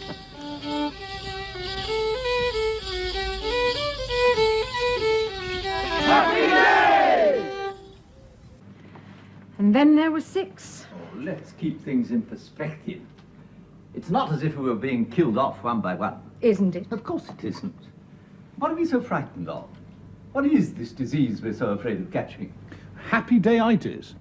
So we say happy day to each other instead of good morning. What's so terrible about that? You're talking about the symptom, Doctor. The disease goes much deeper. It's an epidemic. There doesn't appear to be an antidote. An antidote? To being happy? Well, if we don't find one soon, it'll be too late. Aren't you being a bit melodramatic? I mean, if it's as bad as that, why not just pack up and leave? I need this job. Oh, Sandra's at school here. And you, Brick? I've got an awful lot of work to get through. I can't just up sticks now. So you are, in effect, trapped. Come in. Ah, thank you, Mrs. Crabtree. I've made another chocolate cake, Master Matthew. She gives me the creeps. Me too. Me, she gives chocolate cake. Now, what have we got to go on? After living in the village for a short while, people change. How and why? Well, there's one thing, Dad. Families seem to change together. I mean, Jimo and his father, whatever happened to them at the same time. Yes. It's almost as if... Go on. No, it's impossible. As if it were all planned. Yes. Plan. No proof. Just emotional reaction to unspecified data. Plan by whom? Or by what? Ah, now that is a can of beans. Yes, and until it's fully open, I suggest we stay close together. And go around with our eyes open and pool our information. Happy Day people are hardly likely to tell us why they behave as they do. If indeed they know. Well, it seems to me there are two possible sources. Two other people not affected by this phenomenon. There's Hendrik and that poacher friend of yours, Matt. Di? Yes. I know why Di's immune. Why? He lives at the sanctuary. He says that he's safe there. And Hendrik's house is at the centre of the ley lines grid. Well, perhaps they give him the same sort of protection. Highfield House? Hmm. Hendrik asked us to dinner tonight. Summoned to the presence. That's useful. You can do some detective work for us. No, that's the pity. I had to turn him down. Oh? Yes, don't spread it around, but I've got to go back and see an old patient of mine. Doesn't trust her new doctor. Wants me to go back and give her a checkup. It's over 30 miles away. Well, that is a pity. I'm only too glad to go. It's the fact that someone actually needs me. This village is far too healthy for my liking. I told you, apart from Matthew's head here, I've had nothing to exercise me for the past month. That healed up in no time. 55 patients. And I'm probably more sick than any one of them. Oh, do me good to get out of the village. Haven't stirred since we got here. Kevin. Coming. Thanks for the cake. Bye, Kevin. Bye, bye-bye. Bye-bye, Doctor. Come back.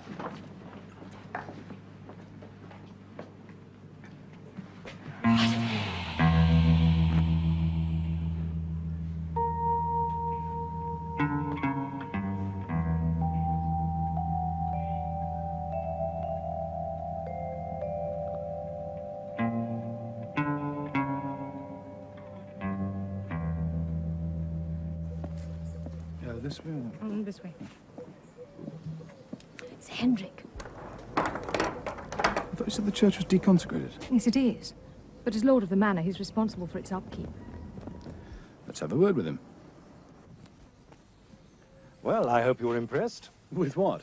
Wicker Stane, our little celebration. As far as I'm concerned, all Morris dances look the same. I know what you mean. Nevertheless, our villagers really enjoy them. To tell you a secret, Wicker Stane was only an excuse. They dance whenever they feel like it. On any day of the year, there's always some old festival they can use as a precedent. Well, I'm afraid Morris dancing leaves me cold, too. I'm sure you'll come to appreciate it. Everyone does. Like Tom Browning and his son. Exactly. When he came here first, old Tom was interested in nothing but sowing and reaping. Look at him today, as enthusiastic as anybody. What made him change his mind? Probably realized what he was missing. In a small village like this, there's no point in standing aloof. For complete fulfillment, one should play one's part in the community. I didn't notice you with bells on your toes. No, well, I have a certain position to maintain. Sounds pompous, I know, but the villagers prefer me to be a non-participant. If I joined in, they'd feel confused. Why? Because they need someone to look up to. Figurehead. So it's not just the position of your house that makes you a man apart? You mean that it's supposed to be on sacred ground? I mean the fact that it's surrounded by ley lines. Sorry, I don't quite follow. Or perhaps the original site was chosen because the ley lines form a sort of protective barrier. Against what? The same thing the ring of villagers is supposed to protect it from. Evil. Interesting theory. Well, you must come to dinner soon and put it to the test. See if you feel any vibrations. I should like that. I'll see you both tomorrow. No, I doubt it. I shall be up to my eyes the next few days. I'm way behind schedule. What does that matter? Relax and enjoy yourself, Adam. You don't know how lucky you are. Lucky? That you answered Milbury's call. He's wrong. Why? I do know how lucky I am.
The winged serpent.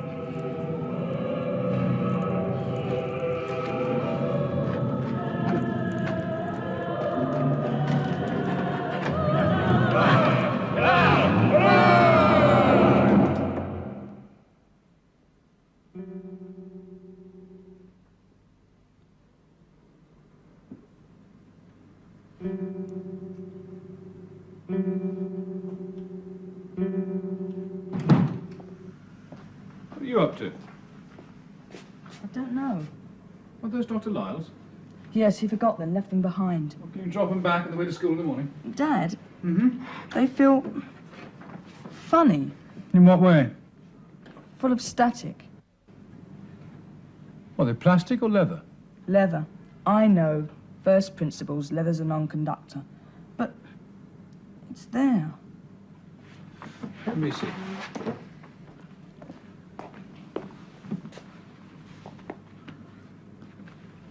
Nothing. I think that bang in the head's beginning to get through to you. It wasn't only what I could feel.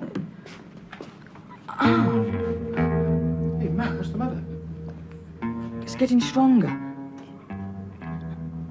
And I can see. I can see. See what? Dr. Lyle. What's he doing? Coming out of his surgery. He's getting into his car. With Kevin? Alone. Go on. He's driving off. It's the first time he's had a chance to leave the village since he arrived. He's pleased. Pleased? Well, how do you know? I'm inside his head. I can read his mind. He's driving towards the avenue, towards the edge of the circle. What's that? What is it? He's puzzled, very puzzled. Is something wrong with the engine, the car, perhaps? Something in front of him, something blocking the way. Describe it. I can't. The picture's fading. It's going blank. It's gone. It's gone. Hey, Matt.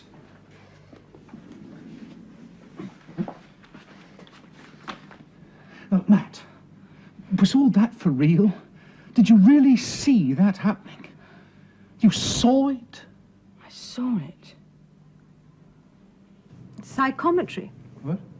The ability to tune into the vibrations of inanimate objects, to receive feelings, ideas, and images from them. There's nothing new about it. No, but it's new to Matt, though. He's never demonstrated his talent before. He discovered it here in the village.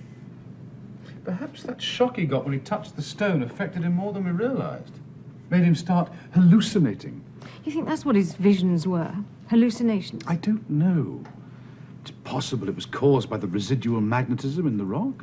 Now, the rock I can understand, but magnetism in a glove? Oh.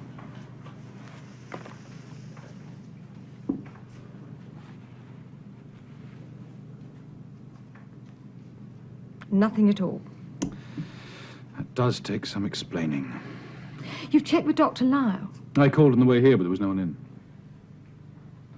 Suppose it did all happen, just as Matt described.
amulet belonging to Di.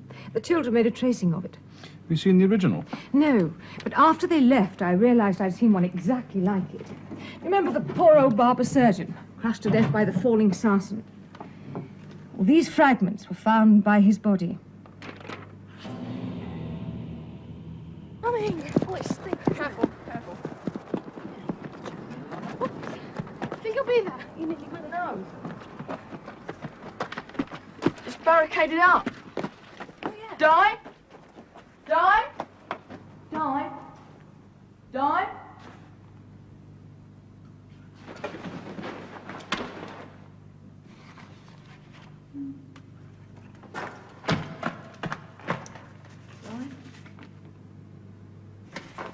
Matthew? Is that you, Matthew? Yes, Di, it's me.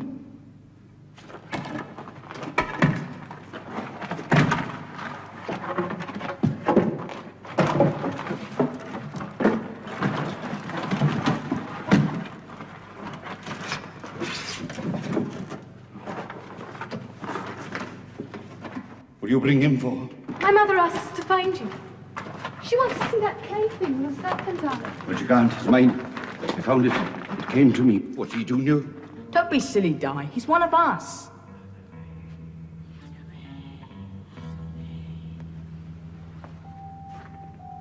Are you, boy? I don't know what you mean. You would have known yesterday. What's so different about yesterday? Tell him! Give us the amulet, Di. Give it to me. Like that, wouldn't you? Like me to go unprotected. Never! It came to me. It's mine. I found...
Stones remaining, and 53 ley lines passing through the village.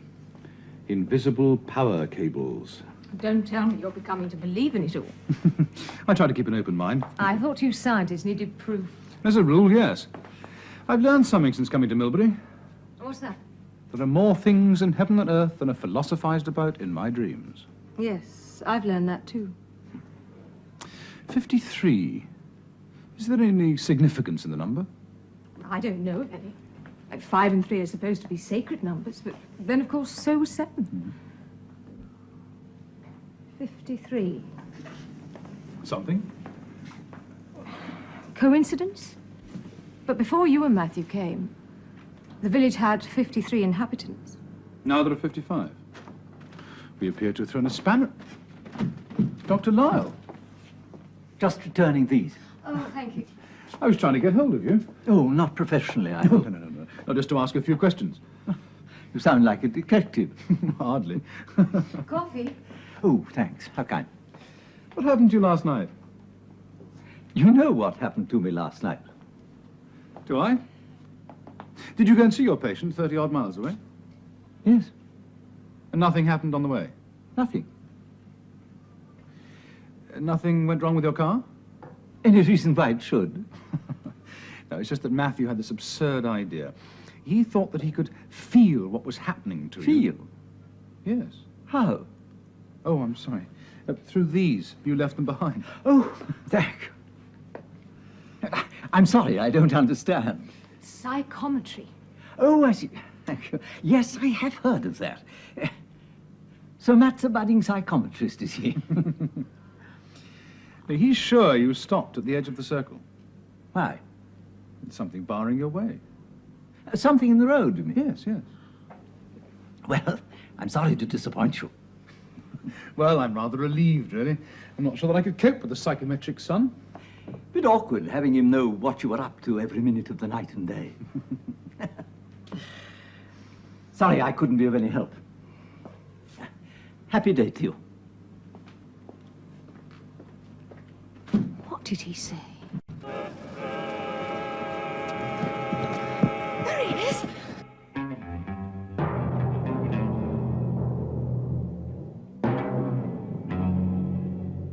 Come now.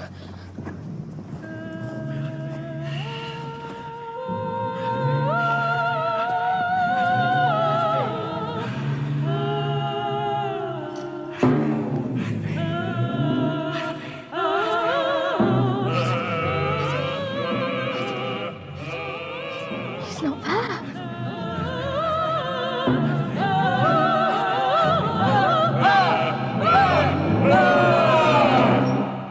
Mrs. Crabtree? What are you doing here? Why aren't you at school? Where's my father, Mrs. Crabtree? I believe he's at the museum, Master Matthew. He is. I've just come from there. Did he tell you about the... About your experiment in telepathy? He did indeed. What was it you saw at the edge of the circle? I saw an open road. You didn't stop at all? I'm afraid not. The picture was so clear. Perhaps I'd better have another look at that cracked head of yours. No. No, thanks. Come on, Sandra. Hey, wait for me. No. It's time you got to school. I'm sure Miss Clegg will be happy to see you. She will.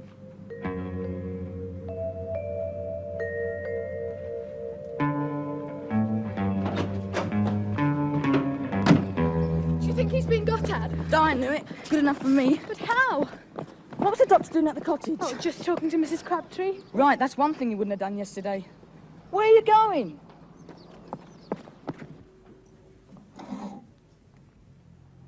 What's this? The font in the church. You remember Mum said it had a carving of a serpent on it? It's exactly the same as the one on the rock. Exactly. Come on, let's go to the church. Oh, we can't. It's locked. It's been locked for years. But why? Because there's no vicar, no priest. There hasn't been one for ages. That's odd. Mum says it's up to Mr. Hendrick. It's one of those old churches where the priest is appointed by the Lord of the Manor. He hasn't even bothered? No. 5 pence. I'm sorry, Matthew. That's not for sale. Oh, but it was on the rack. My mistake. It's not for sale. Oh, why not? Happy day, children. But there is no stone there. If it was a sarsen, it would show up in this photograph. Well, it's there, all right. Is it a recent photograph? Oh, wait a moment.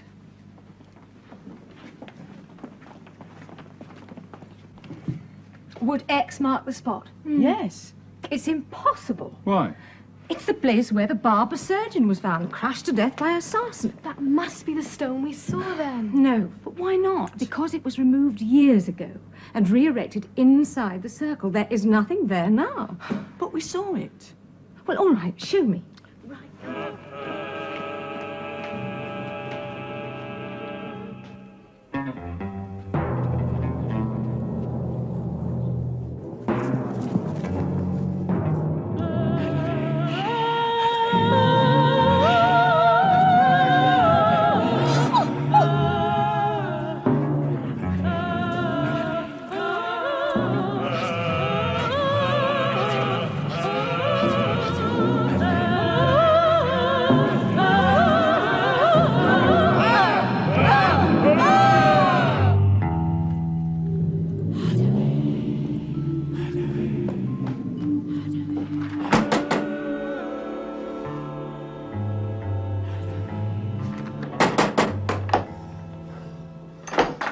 Is Mr. Hendrick here? Professor Brick.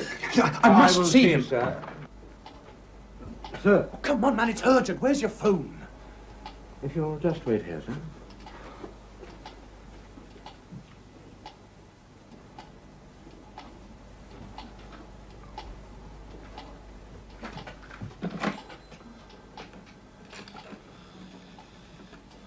Adam! What a pleasant surprise. No, not pleasant. Some man, Welsh poacher, he's dead. Dead? Are you sure? Of course I'm sure. I've just seen his body down by the earthworks. Oh. An accident? It's a heart attack, I think. I couldn't see any sign of injury. Oh, come on! Poor old Di. Still, there's no escaping one's destiny, is there? Destiny? Yes, look, we'll have to call the police. Where's the nearest station? Police, oh, my dear fellow. I don't think we need to involve them. Not if he's died from natural causes. We'll get hold of Dr. Lyle. You haven't even got an outside line. Look, the police will have to be told. Tell you what, let's go and take a look. Just to make sure we haven't made any mistake. There can be no mistake. He's dead. Come along. As the local JP, I suppose I represent the majesty of the law in Milbury. Now, let me get this straight. You saw Di fall off the earthwork, and when you got there, he disappeared. Yes. There was just this rock with a serpent on it. Well, like the one on the amulet. Yes, exactly. The same as on that clay disc thing, and the same as on the font in the church. And it's exactly the same one as that.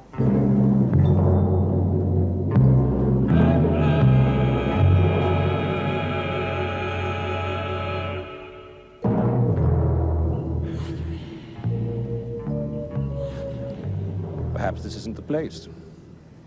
No, this is the place, all right. Oh, come, we're a civilized community. We're not body snatchers. He was here, and those stones weren't.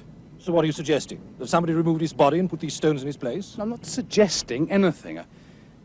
I just don't understand. Well, anyway, old man, he's obviously not dead.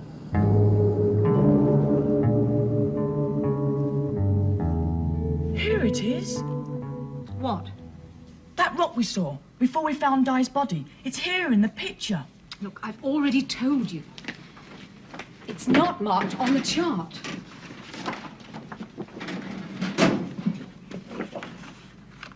Look.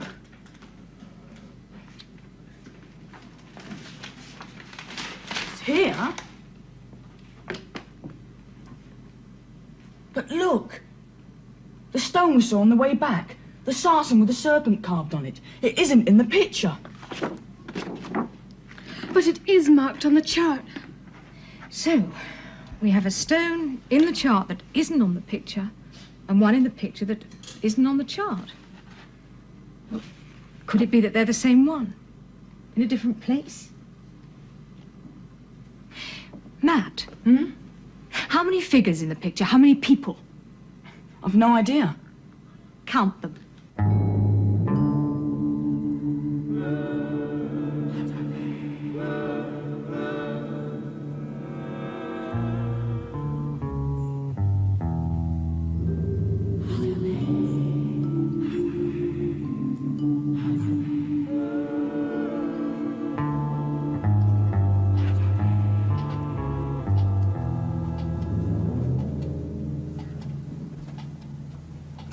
Nothing untoward, I trust, sir. The gentleman seemed quite agitated. Well, you know what these scientists are. Always looking for rational explanations. Everything's as it should be. As always. Indeed, sir. Link, I shall be having another dinner party tonight. Sir? The sooner we're all one big happy family, the better. There are 4 to choose from, sir. 4 who haven't yet enjoyed your hospitality. Yes. You'll invite them all together? No, no. They must come in order of precedence. So it's the ladies first? Precisely. 52, 53, 54, 55. 55 people in the picture. I thought there might be. Why? Well, now that you and your father have arrived, there are 55 people in the village. Oh, the artist can't have known that. Not all those years ago. No, but it's almost as if... As if what, Mum? As if the painting was some sort of prophecy. It's gone. What? But Di's body.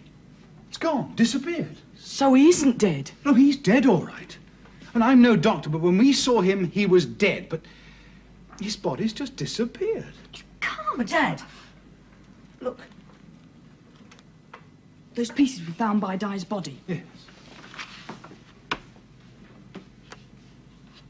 May I? Well, what do you need? The fragments. The amulet found by the barber surgeon's body. Ah. Just be careful with them, will you?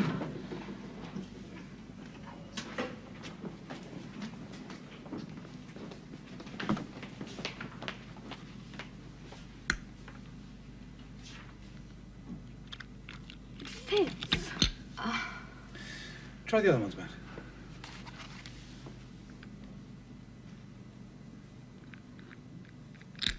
Mm-hmm.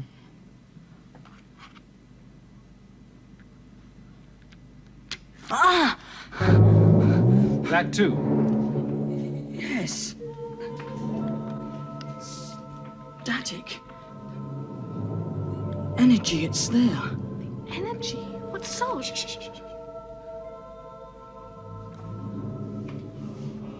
Visitor. Beginning. End. Visitor. Bright. Shining. Circle. People. Village. Priest. Stones. Power. Beam. Always. Get some water. That's all right, I'm going to touch Dr. Lyon's glove. Now, don't worry, he'll be all right in a minute. Come on, Matt. Have a drink. Come on, drink. Okay, old man? Sure.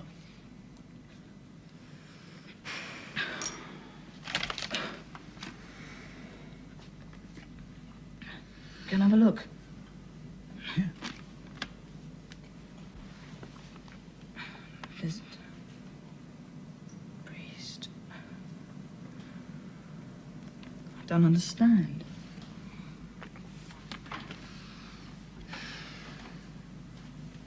Visitor. Somebody visiting. Village? Or the priest. A visiting priest, perhaps. Mm-hmm. Stones, power, beam, always. There's always power in the stones. That makes sense. Well, could this be the beam? And the bright shining circle. No! It's not the circle that's bright and shiny. It's something else. The priest? But the visitor, perhaps. A bright, shining visitor. A visitor, bright and shining. Hello, wait a minute. Visitor. Guest. Guest? A guest star. That's what it used to be called in the olden days. What? A supernova. Hendrix supernova.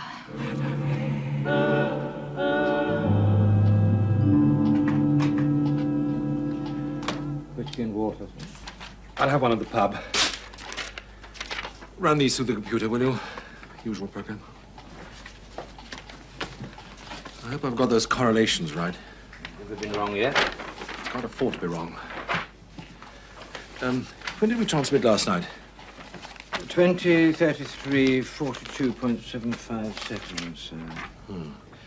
Well, those figures make sense. Tonight we start at... I'll call you to dinner in good time, sir. I'll run these right away. Beginning, end, circle, always, never-ending circle. It means nothing to me. Nothing, as far as I can make out. That's the beginning and the end. Well, it sounded genuine enough. Matt certainly seems to have the gift. That's what worries me. But why? Well, I believe he really did see Lyle through those gloves. I think he saw him get into his car, drive off, and stop at the edge of the circle. And the proof, next day, Lyle is happy-daying us all. The question is, what happened in between? He says he went to visit his patient, 30 miles away. And came back a different man. And don't forget his son, Kevin, has changed too. So whatever it was happened here, inside the circle. I'm sure of it. You may be right. I'm afraid.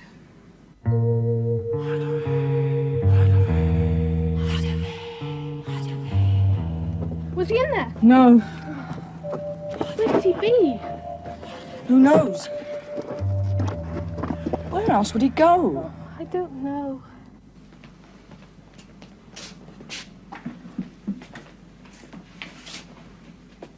Too late to buy your drink? Thank you, but no.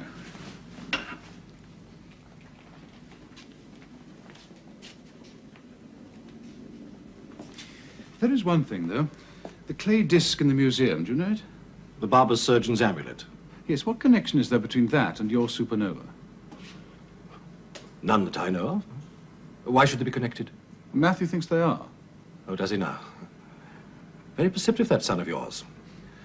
Perceptive and formidable. Formidable? He's never going back there. You know it. He's never going back to the sanctuary. And where is he? Gone. Dead, you mean? Not exactly. He's just not here anymore. Not here? Just something I felt from the disc. In what way? It's no good, I can't explain. How about some lunch, Master Matthew? Thanks. I'll make myself a sandwich. Fancy one of my specials, Sandra? Like what? Ham, mint jelly, mayonnaise, apple crumble. Not to spoil our appetite now. She's going out to dinner tonight.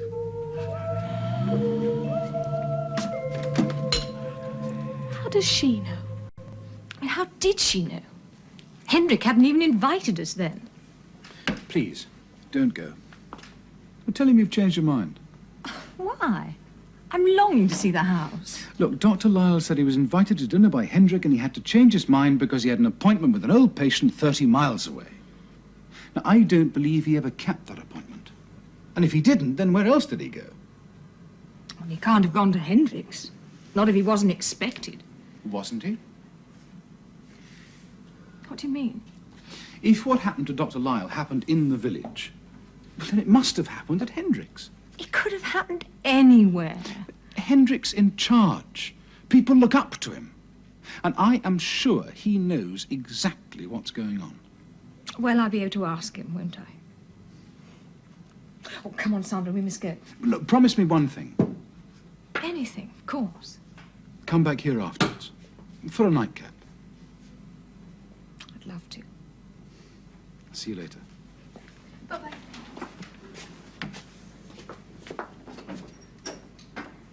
What's that? What? Come on. That? Sandra's scarf. Did she leave it behind? I borrowed it. Doesn't suit you. To use as a camera. Ah. He's a clever old you. Clever young me. Old man. They're late. That's the one thing I didn't allow for. Plenty of time in hand, then. Women. Delightful creatures, but punctuality is not among their virtues. Yes, sir, there is much to be said for a celibate life. And yet I have my children. The best of both worlds. And here are the new arrivals. I'll receive them. You make sure everything's on schedule. Oh no, it's a man. Don't you know the difference?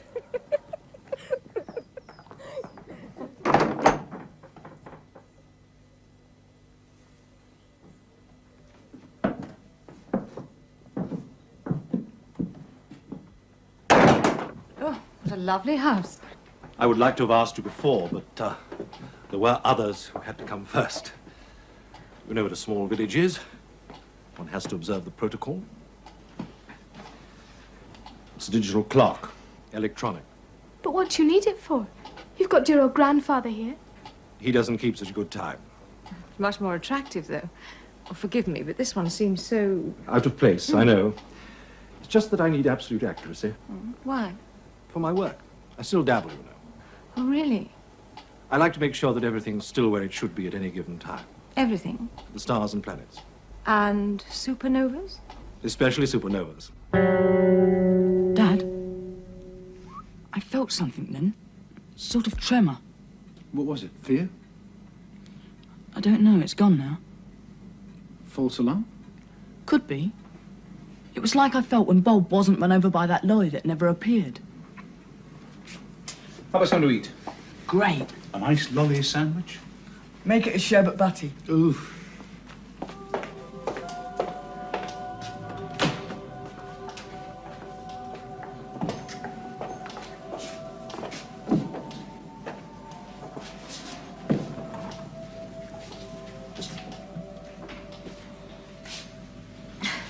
What an extraordinary room.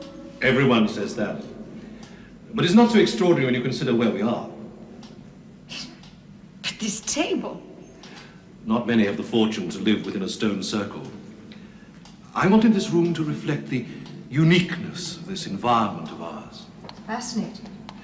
Sandra, will you sit here? Your mother opposite you. I shall sit between you.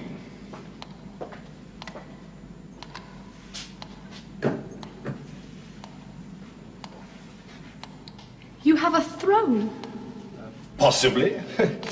I found it in the mason's yard. Magnificent, isn't it? And these other pieces, the table and the chairs, you had them made. The mason carved them in the same style from the same stone. Does he do restoration work? I'm always being asked at the museum. Afraid not. He went out of business ages ago.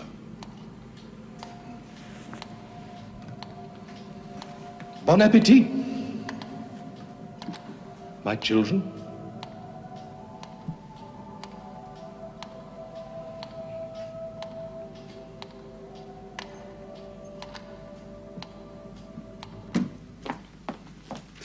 Egg and chips suit you, Mr. Psychometrist? Fantastic.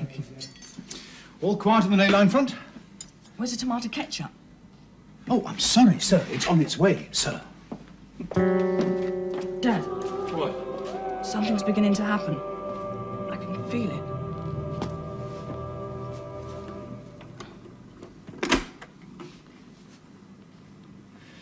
Can you see where they are? They are high. At the top of the house. A dining room at the top of a house? There's a clock. A digital clock. It's important. It means something. Who's there? Mr. Hendrick. Sandra and her mother. And a butler. What are they doing?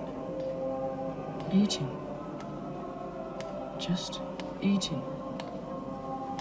But Sandra's getting nervous.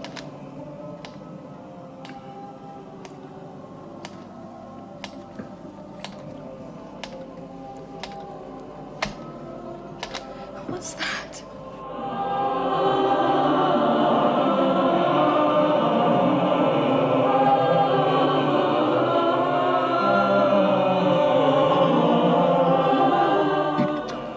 Villagers merely. Rather unusual, don't you think? A hymn of celebration. Celebration? What are they celebrating? Deliverance from the past, their entry into the future now. Deliverance? Entry into the future? Clumsy shape for a table, isn't it? I was thinking that. Also, it would be if that were its only function. Did you know that there is another great dish of stone beneath the ground here? Adam Brake told me that. Did he? And of course, he told us that my house stands in the center of a circle. No, Matthew worked that out. He's very clever at working things out. So I've noticed. But I still don't understand the connection between the circle and the table. Perhaps it is not necessary for you to understand. It is only necessary that you should believe me when I tell you that all works towards good.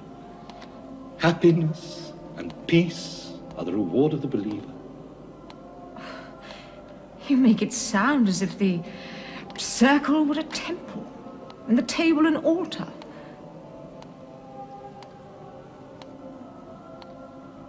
Your temple. Your altar. Margaret, my dear.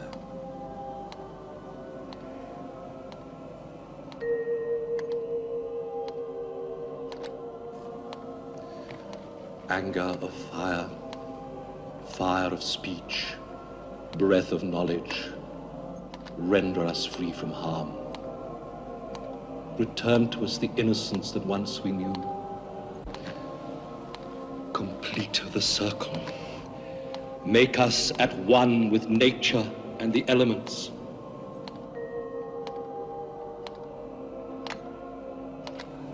It is time.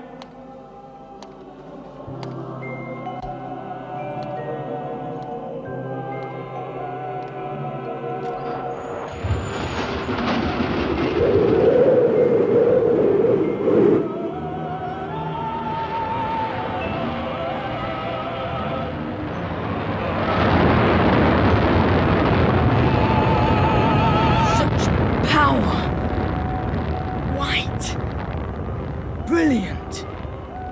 Impossible to move. Energy. Force. Sucking. Change. Changing.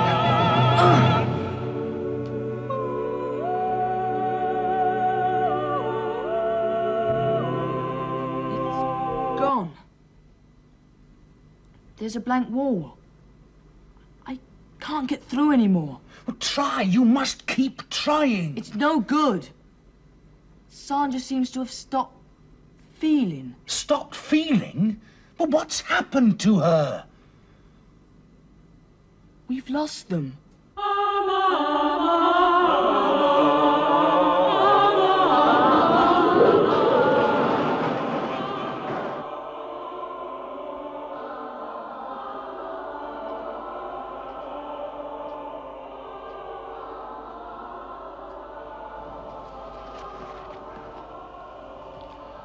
Welcome to you both. How do you feel? Feel? I feel light, powerful, whole. And happy? Happy? Oh, yes.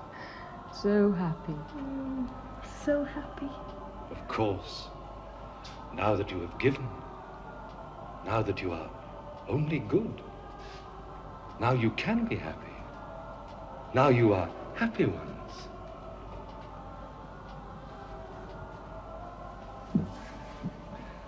Go now and take your place. Go now and give your thanks. Go now and be happy.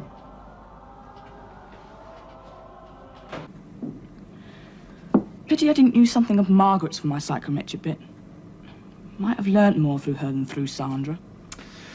Learned or imagined? I was right about the supernova, wasn't I? The broken amulets gave me that. And I was right about the doctor, the night he left his gloves behind, and the next day he'd changed. You think the same thing's happened to the girls? I'm sure it has. Yes, but what? What happened after you lost contact?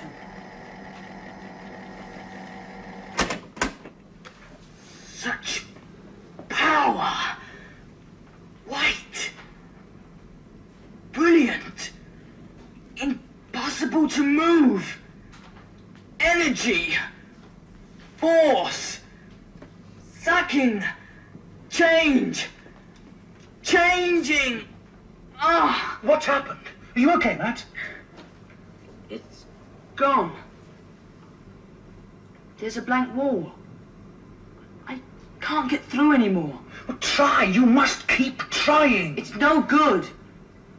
Sandra seems to have stopped feeling. Stopped feeling? Well, what's happened to her? We've lost them. What's all this? A seance? You two look as though you've seen a ghost. Am I glad to see you? Are we glad to see you? Where's Sandra? In bed, I hope. So, how was dinner at the big house? Oh, I didn't go. You didn't go? I had a couple of boiled eggs instead. You didn't go to Hendrick's house? I don't know anybody who has, apart from you. I was looking forward to it in a strange kind of way. You were both invited to dinner. Why didn't you go? Sandra wasn't feeling too well. I thought an early night was called for. So I sent my apologies to Hendrick. But I couldn't pass up your kind offer, could I? Cheers. I don't understand. When you left here, you were on your way to Highfield House. Yes, but she'd been feeling queasy all day. So you really didn't go? Don't you believe me?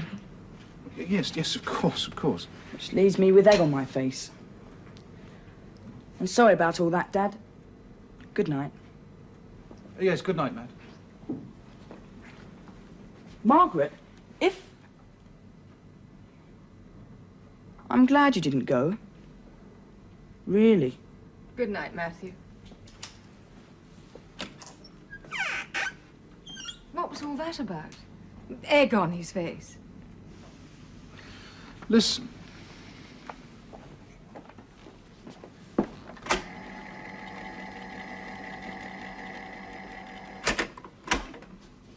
Such power. White. Brilliant. Impossible to move. Energy. Force. Sucking. Change. Changing. Margaret. Margaret? Don't worry, Adam. I'm all right. I'm perfectly happy.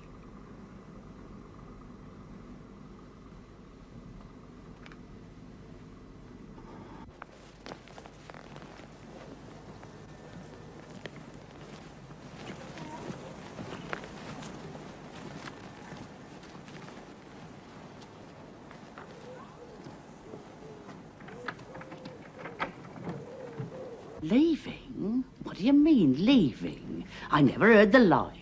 Afraid so, Mrs. C. But you seem so set here. Working so hard you were. Enjoying yourself. We still need breakfast. How about two of your specials to send us on our way? You'll never believe me, Master Matthew. Tell your father he doesn't want to go. You tell him not to leave Milbury. I'd like sausages and tomatoes with my eggs, and some fried bread, please. And some of that chocolate cake if there's any left. Sounds good. Twice, please, Mrs. Crabtree. You can have my cake, Matt. Thanks.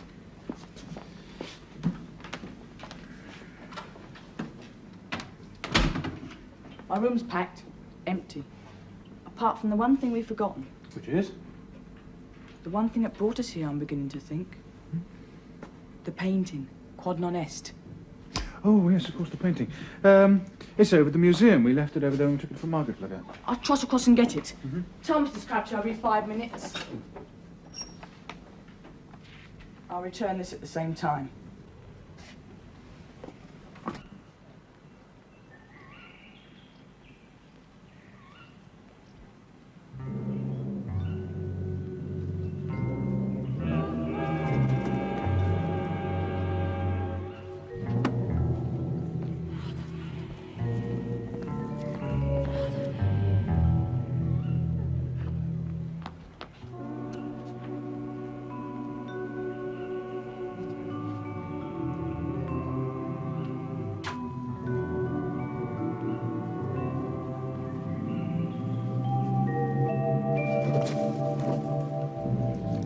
Sandra? Oh, Matt, waiting for me. Hi. This is at our place. I thought I'd swap it for my painting. There it is. I looked everywhere. Thanks, Matt. You can pick up the painting on the way home from school. I'm not going to school. I'm taking the day off to help Dad. Is your mother in? I'll get it now.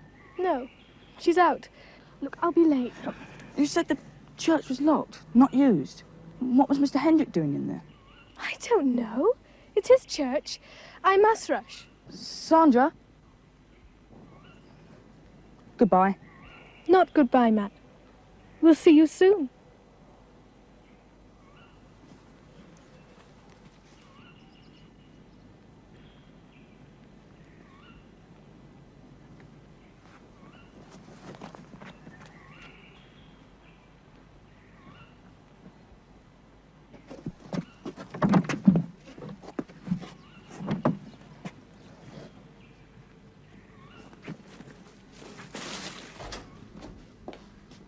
Where's Matthew?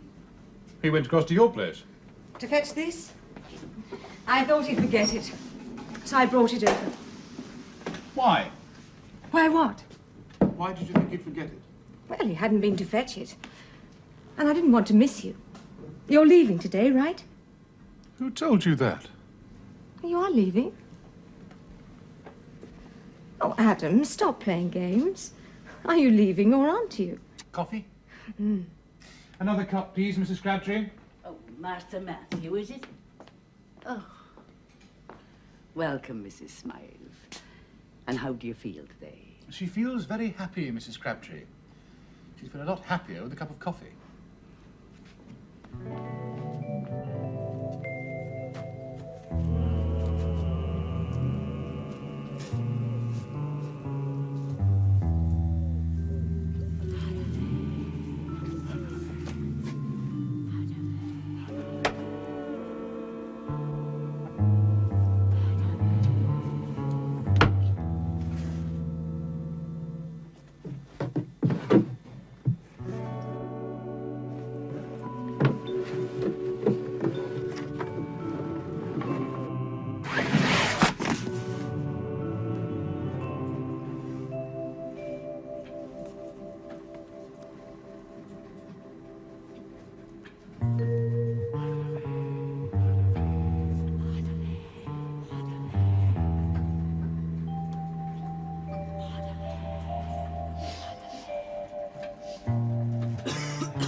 Good morning, Matthew. How do you like my little secret toys? Now, what are you doing here? Mr. Hendrick, I've got to get back. My father's waiting for me. I haven't had breakfast yet. Ah, the estimable Mrs. Crabtree. Bacon, egg, and tomato, no doubt. And chocolate cake? Don't go just yet. I think you owe me an explanation. Now, what were you looking for? Well? I was trespassing. Patently, but why? I thought this was just a church. Just a church. Just a place of worship. Oh, perhaps it is. You know what this is, of course. Yes, a computer. A computer. I like to keep in touch, plotting the course of the stars, predicting positions at any given time. Electronics, magnetism, power. What else has man ever worshipped but power? Knowledge. Knowledge and truth. Ah, so that's your excuse. The reason why man continues to pry, to extend the narrow limits of his comprehension, to reach for the stars. But one cannot grasp the ungraspable. There are certain stars that will never be reached. Come, I'll take you to your father.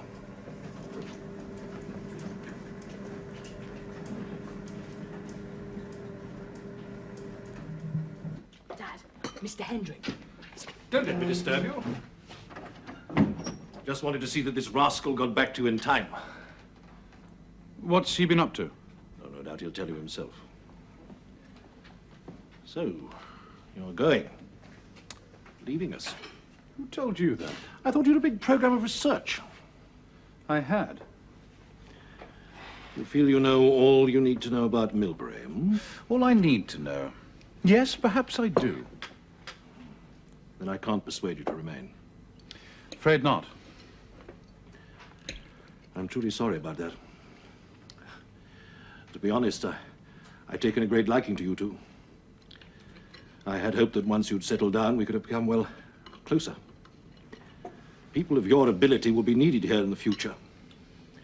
There's a great deal to be achieved. Not only here in the village, but soon outside the circle. Yes. That's what worries me. The extension of your work here. A world empty of feeling. You're an intelligent man, Adam. Stay and help me in my work. You'll not regret it. No, we're away. What is your work, Mr. Hendrick? Matt, stay out of this. Father to the village? Squire? No, it's more than that. You see yourself as a high priest here, don't you? Matt. Let him go on. What I want to know is why? Why do you need to be surrounded by a mindless congregation? Why did I have to be brainwashed into accepting you? It's not me they're accepting. What, then? Their own happiness. There can be no happiness without free will. They have to be shown the way. But first they have to be blindfolded so they can't see where they're going. I'm leading them. They're in safe hands. Come on, Matt, it's time to go.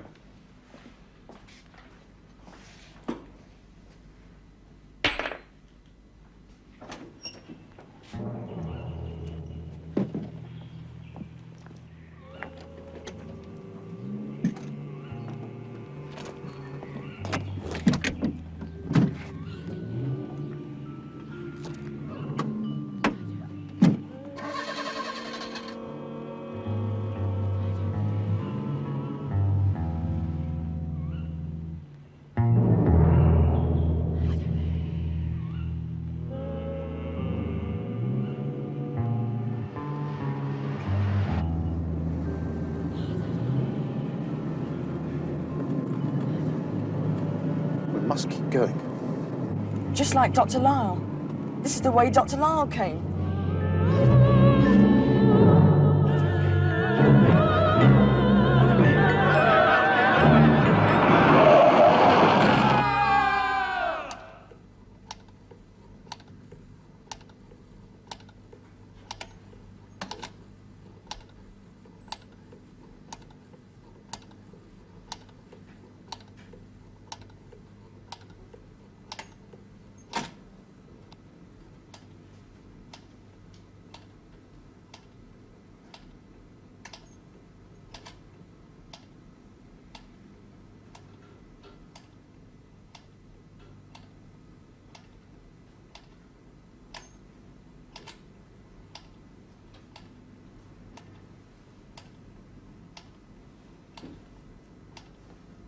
Dad?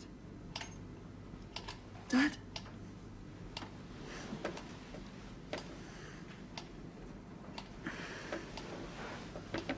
Dad?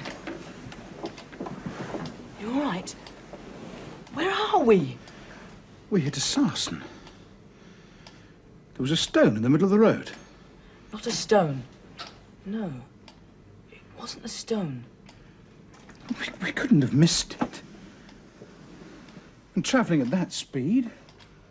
It was grey. Like a stone. But it was human. But not human. It was enormous. It was her. Oh, that's ridiculous. That's what Dr. Lyle saw. It was her. But huge. Unearthly. It's a delusion. Mrs. Crabtree. Could it be? Ah, my sleeping guest's awake. And how are we? The good Dr. Lyle seemed to think that we showed no sign of hurt. I trust he was correct in his assessment. How did we come to be here, Hendrik? Well, fortunately, Link here, returning from a shopping expedition, came across your car at the entrance to Linnet Avenue.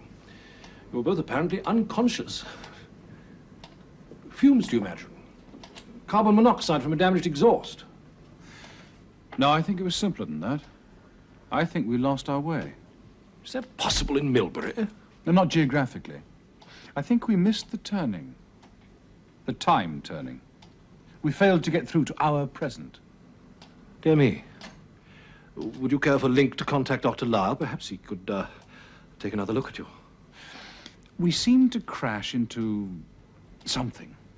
And I was doing 40 miles an hour. There was no way I could avoid it. And we hit an obstacle. And then I blacked out. That's exactly what happened. Take a look out of the window, Matthew.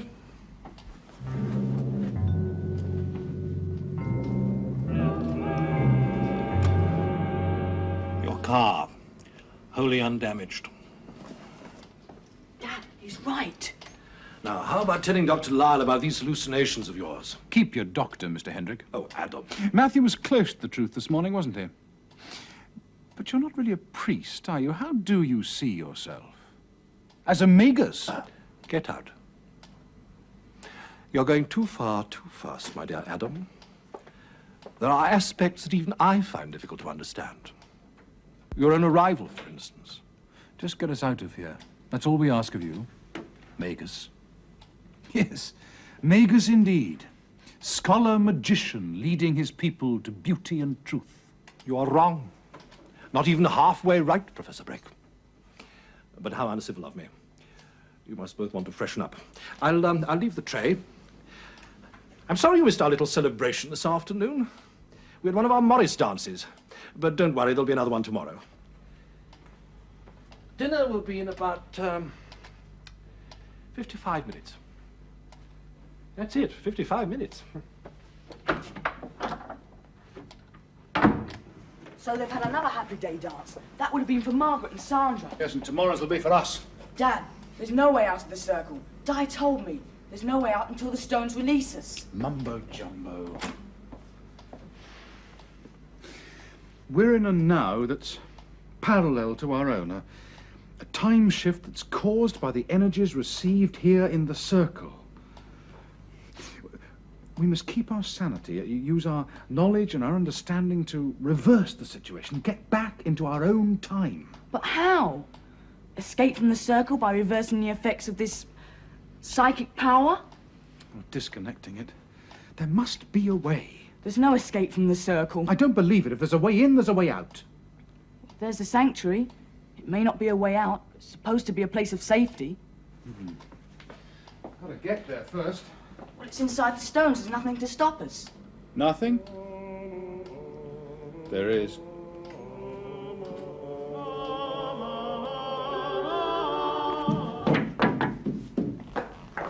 Oh, hello, darling. Finished your prep? Yes, Mum. Those equations, suddenly they're so easy. Miss Clegg's moved you to the high table? Yes, we're all there now. All except Matthew. Oh, I don't suppose you'll have long to wait. Happy day, Mrs. Smythe. Miss Sandra. Happy day, Mrs. Crabtree. I've a message for you. Professor Brake and his son. I'm just on my way. Don't be late now. Poor things. They must have felt so left out. All right. Now, what have we got to go on? We know that the circle here is in alignment with Hendrick's supernova. Which is now a black hole. Right. What do we know about black holes, then? Well, not much. They're collapsed stars whose huge gravitational forces allow nothing to, not even light waves, to escape. And we know that anything that comes within their boundaries is sucked into the center and crushed out of existence. Suppose Hendricks managed to harness that imploding energy. Suppose he's using it somehow to turn the villagers into happy dayers. But why?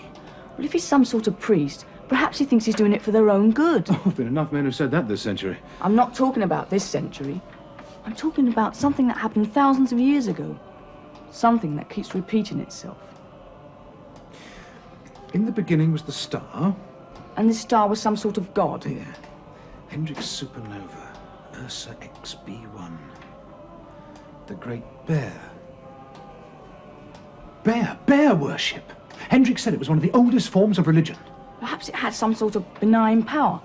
But then, when the supernova became a black hole, the power was reversed. And the priests use it to extract, well, something.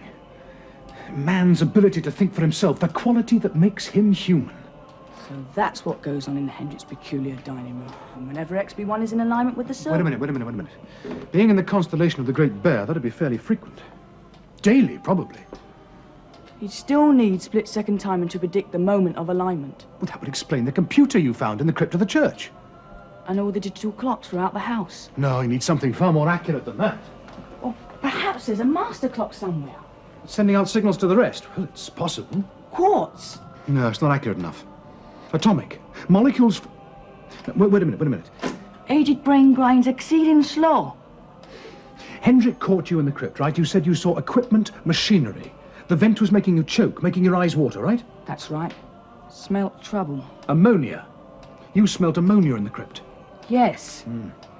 The atomic clock is sometimes controlled by the ammonia molecule. That's where he keeps it. Dad, if we could alter... No, it's impossible. You sure? Atomic clocks can't be altered. Nothing can change the ammonia molecule. And that's why they keep such super accurate time. All these digital clocks must be driven by a master signal. Can't we interrupt it? I mean, feed in extra pulses. So they'll gain time. So will we. We'll get Hendrik to process us before the black hole's in position up there. So we stay as we are. That is our way out.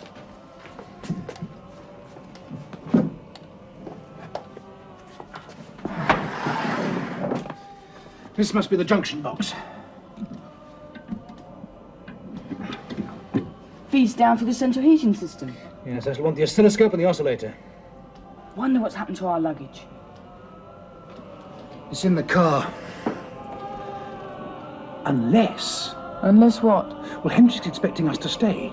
Perhaps he's had it brought into the house. Come on.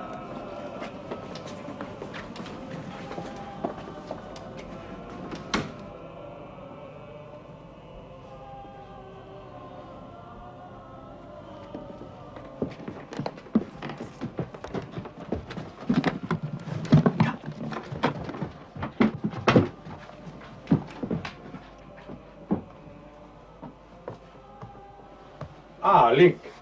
Everything ready? Indeed, sir. Keep them well up to time, won't you? Nothing must go wrong.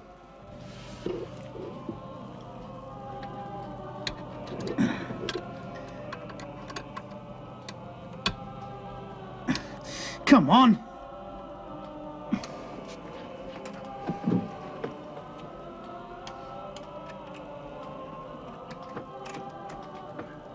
Right, what does it look like? 200 volts at 55.2. It's a square wave. A square wave, so it can't be a main signal. Right. The atomic master clock must be driving the digitals. Now, Hendrik said dinner was in 55 minutes. Can you remember from when? 1949. It's now 2015. Gives us about half an hour. Less. You got a pencil? Yes. One of yours, I'm afraid. Now, I want 5 minutes extra. Work out what frequency we need. Dad, talking of Ursa Major, early man worshipped the Great Bear, right? Right. Did you know the Gaelic word for bear is math?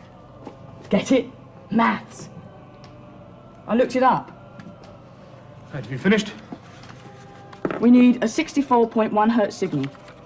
Gives us just under 5 minutes in the next half hour. I hope that's enough. 64.1.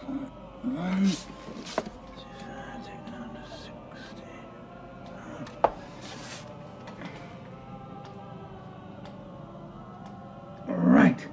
Let's hope Hendrik's not clock watching.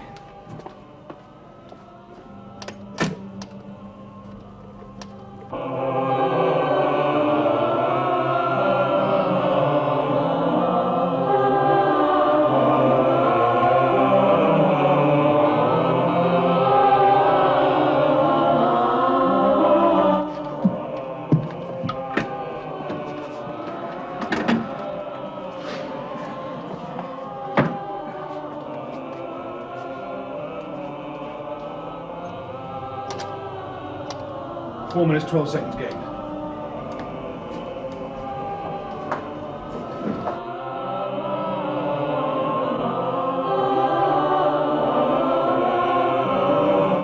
Matt.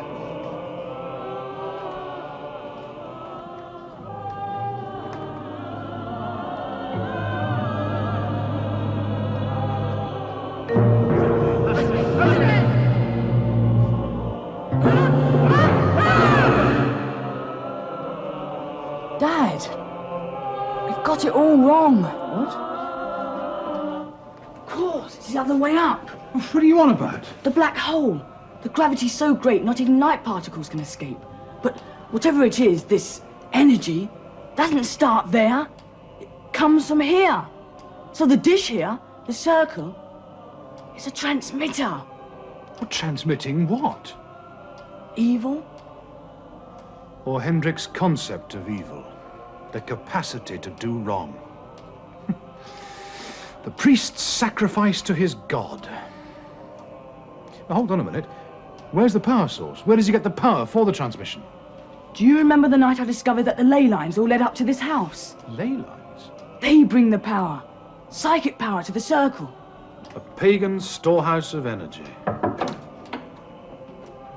Dinner is served.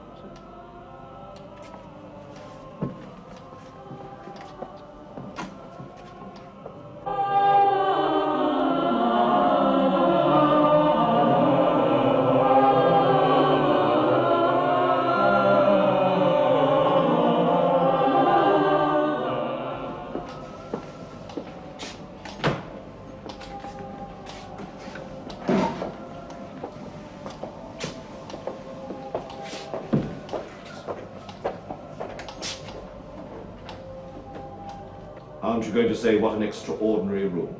Most people do. In what way extraordinary? What about my throne? Unusual piece, don't you think? Splendid. But it's exactly the sort of thing I would have expected a man of your conceit to have chosen. You think I'm conceited? I think you have an exaggerated sense of your own importance. I'm sorry, but you really are so predictable. Even Matty can tell you exactly what your next move will be. Really? You'll sit on your throne between Dad and me and tell me that the table acts as a transmitter, focusing psychic energies gathered by the stone dish of the circle. Well, let's see if you're right, shall we?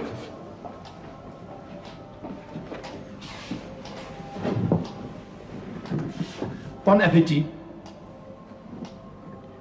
My children?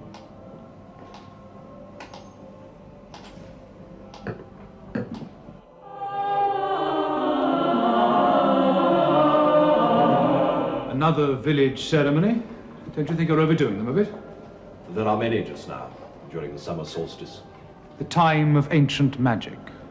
The rituals are important. Traditions are very strong in this part of the country. Do you still practice human sacrifice? Crude and unnecessary. The methods of earlier times are much more civilized. Methods of what?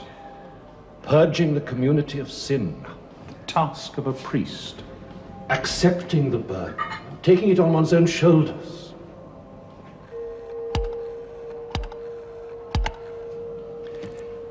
Anger of fire, fire of speech, breath of knowledge, render us free from harm. Return to us the innocence that once we knew. Complete the circle. Make us at one with nature and the elements.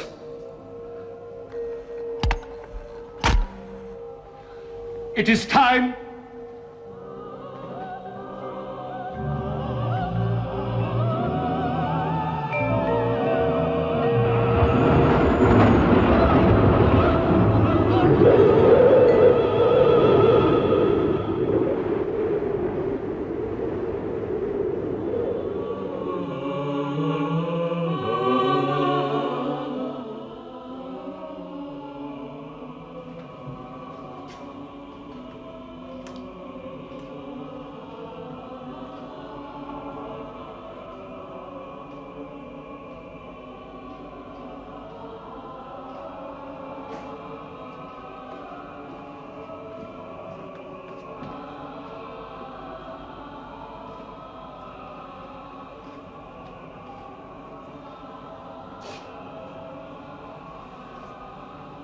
Arise, my children.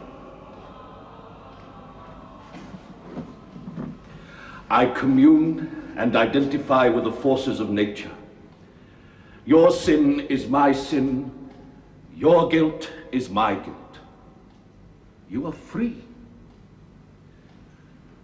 I have fulfilled my function. You are happy? So happy. Happy. Happy day indeed. My flock is cleansed. My task is done.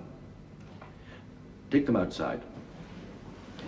When you join the circle, your initiation will be complete. You will be happy ones.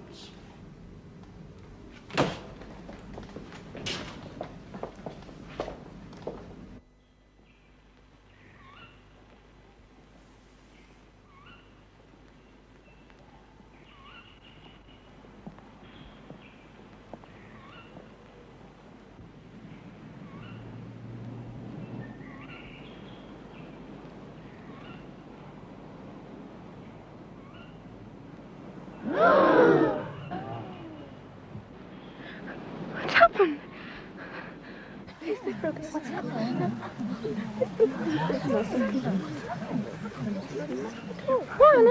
happened?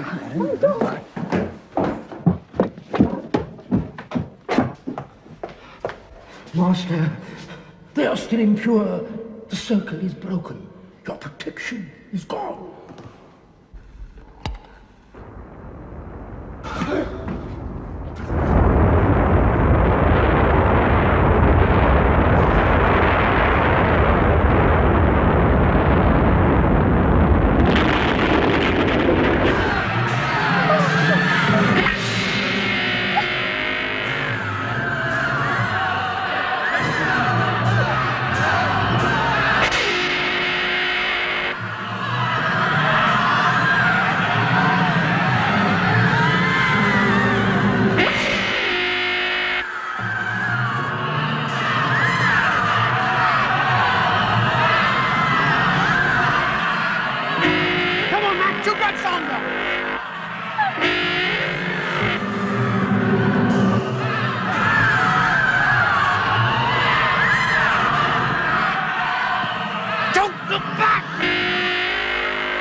What are you up to, boy?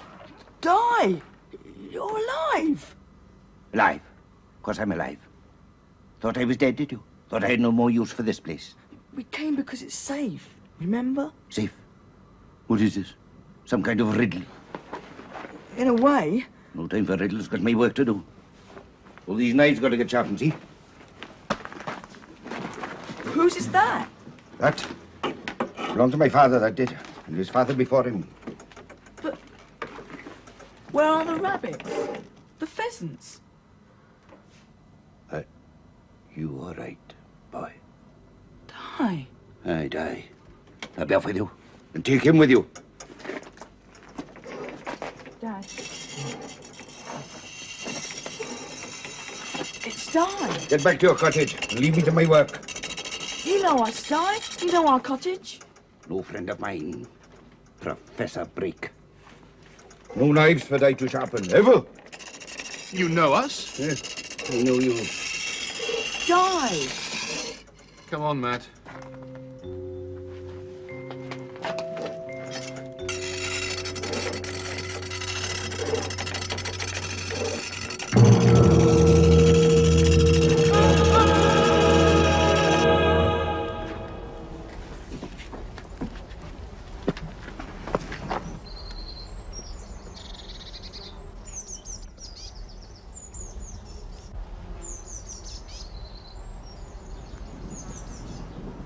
looks different.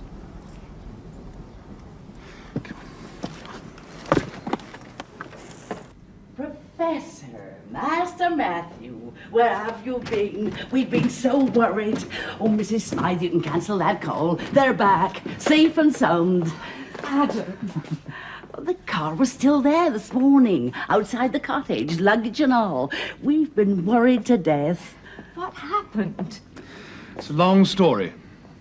I'm not quite sure. Are you still determined to leave us? If we can. I'm glad we have such a hold on you. It's been nice. For me too. Goodbye, Matt. Yes. Bye. Sandra'd be furious she's missed you. According to her, you're the best in the class. The others must be very backward.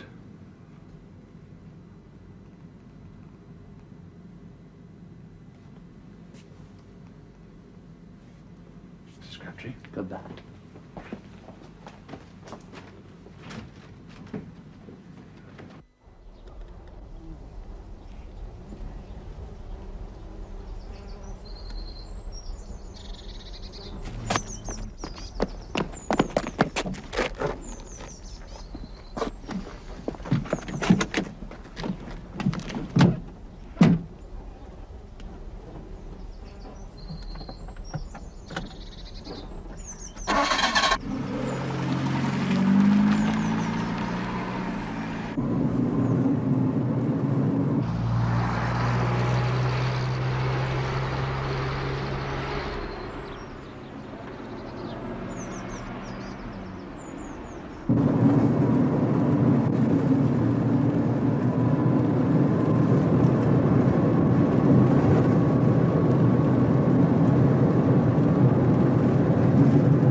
Did it happen?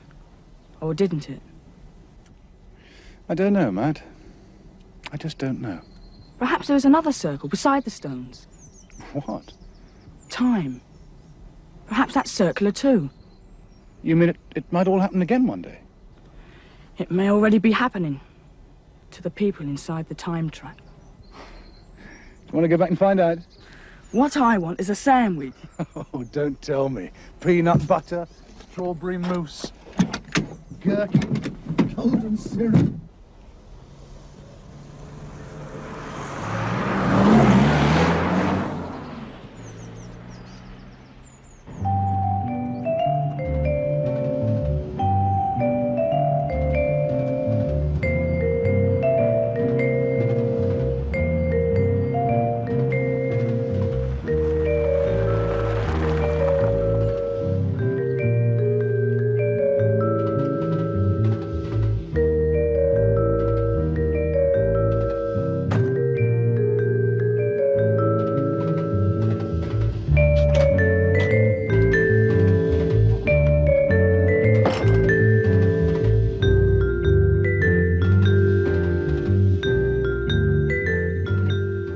I'm Mr. Link, Sir Joshua Lytton. Morning, sir. Pleasant drive? Delightful. Can't tell you what a relief it is to get out of London. You couldn't find a nice part of the world to retire to than this. Ideal. I believe I shall be very happy here. Come in, sir, won't you? We've done a little of destruction.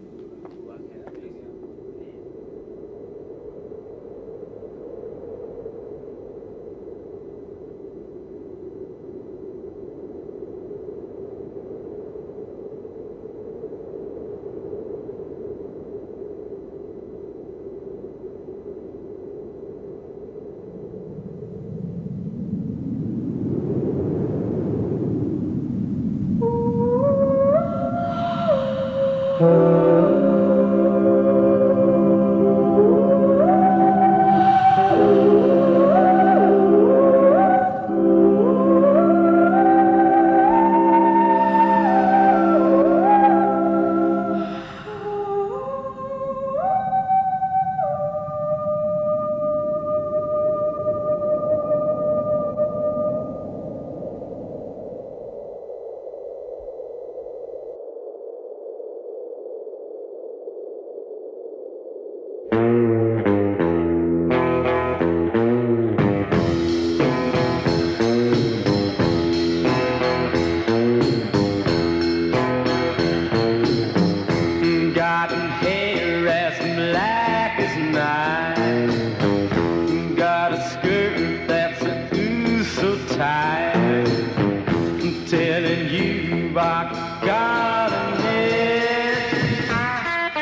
She's my witch. Love her both, she's good and bad. Mess around and you've been had. Got a key and a nasty switch. She's my witch. Likes to rock to a crazy song. Every night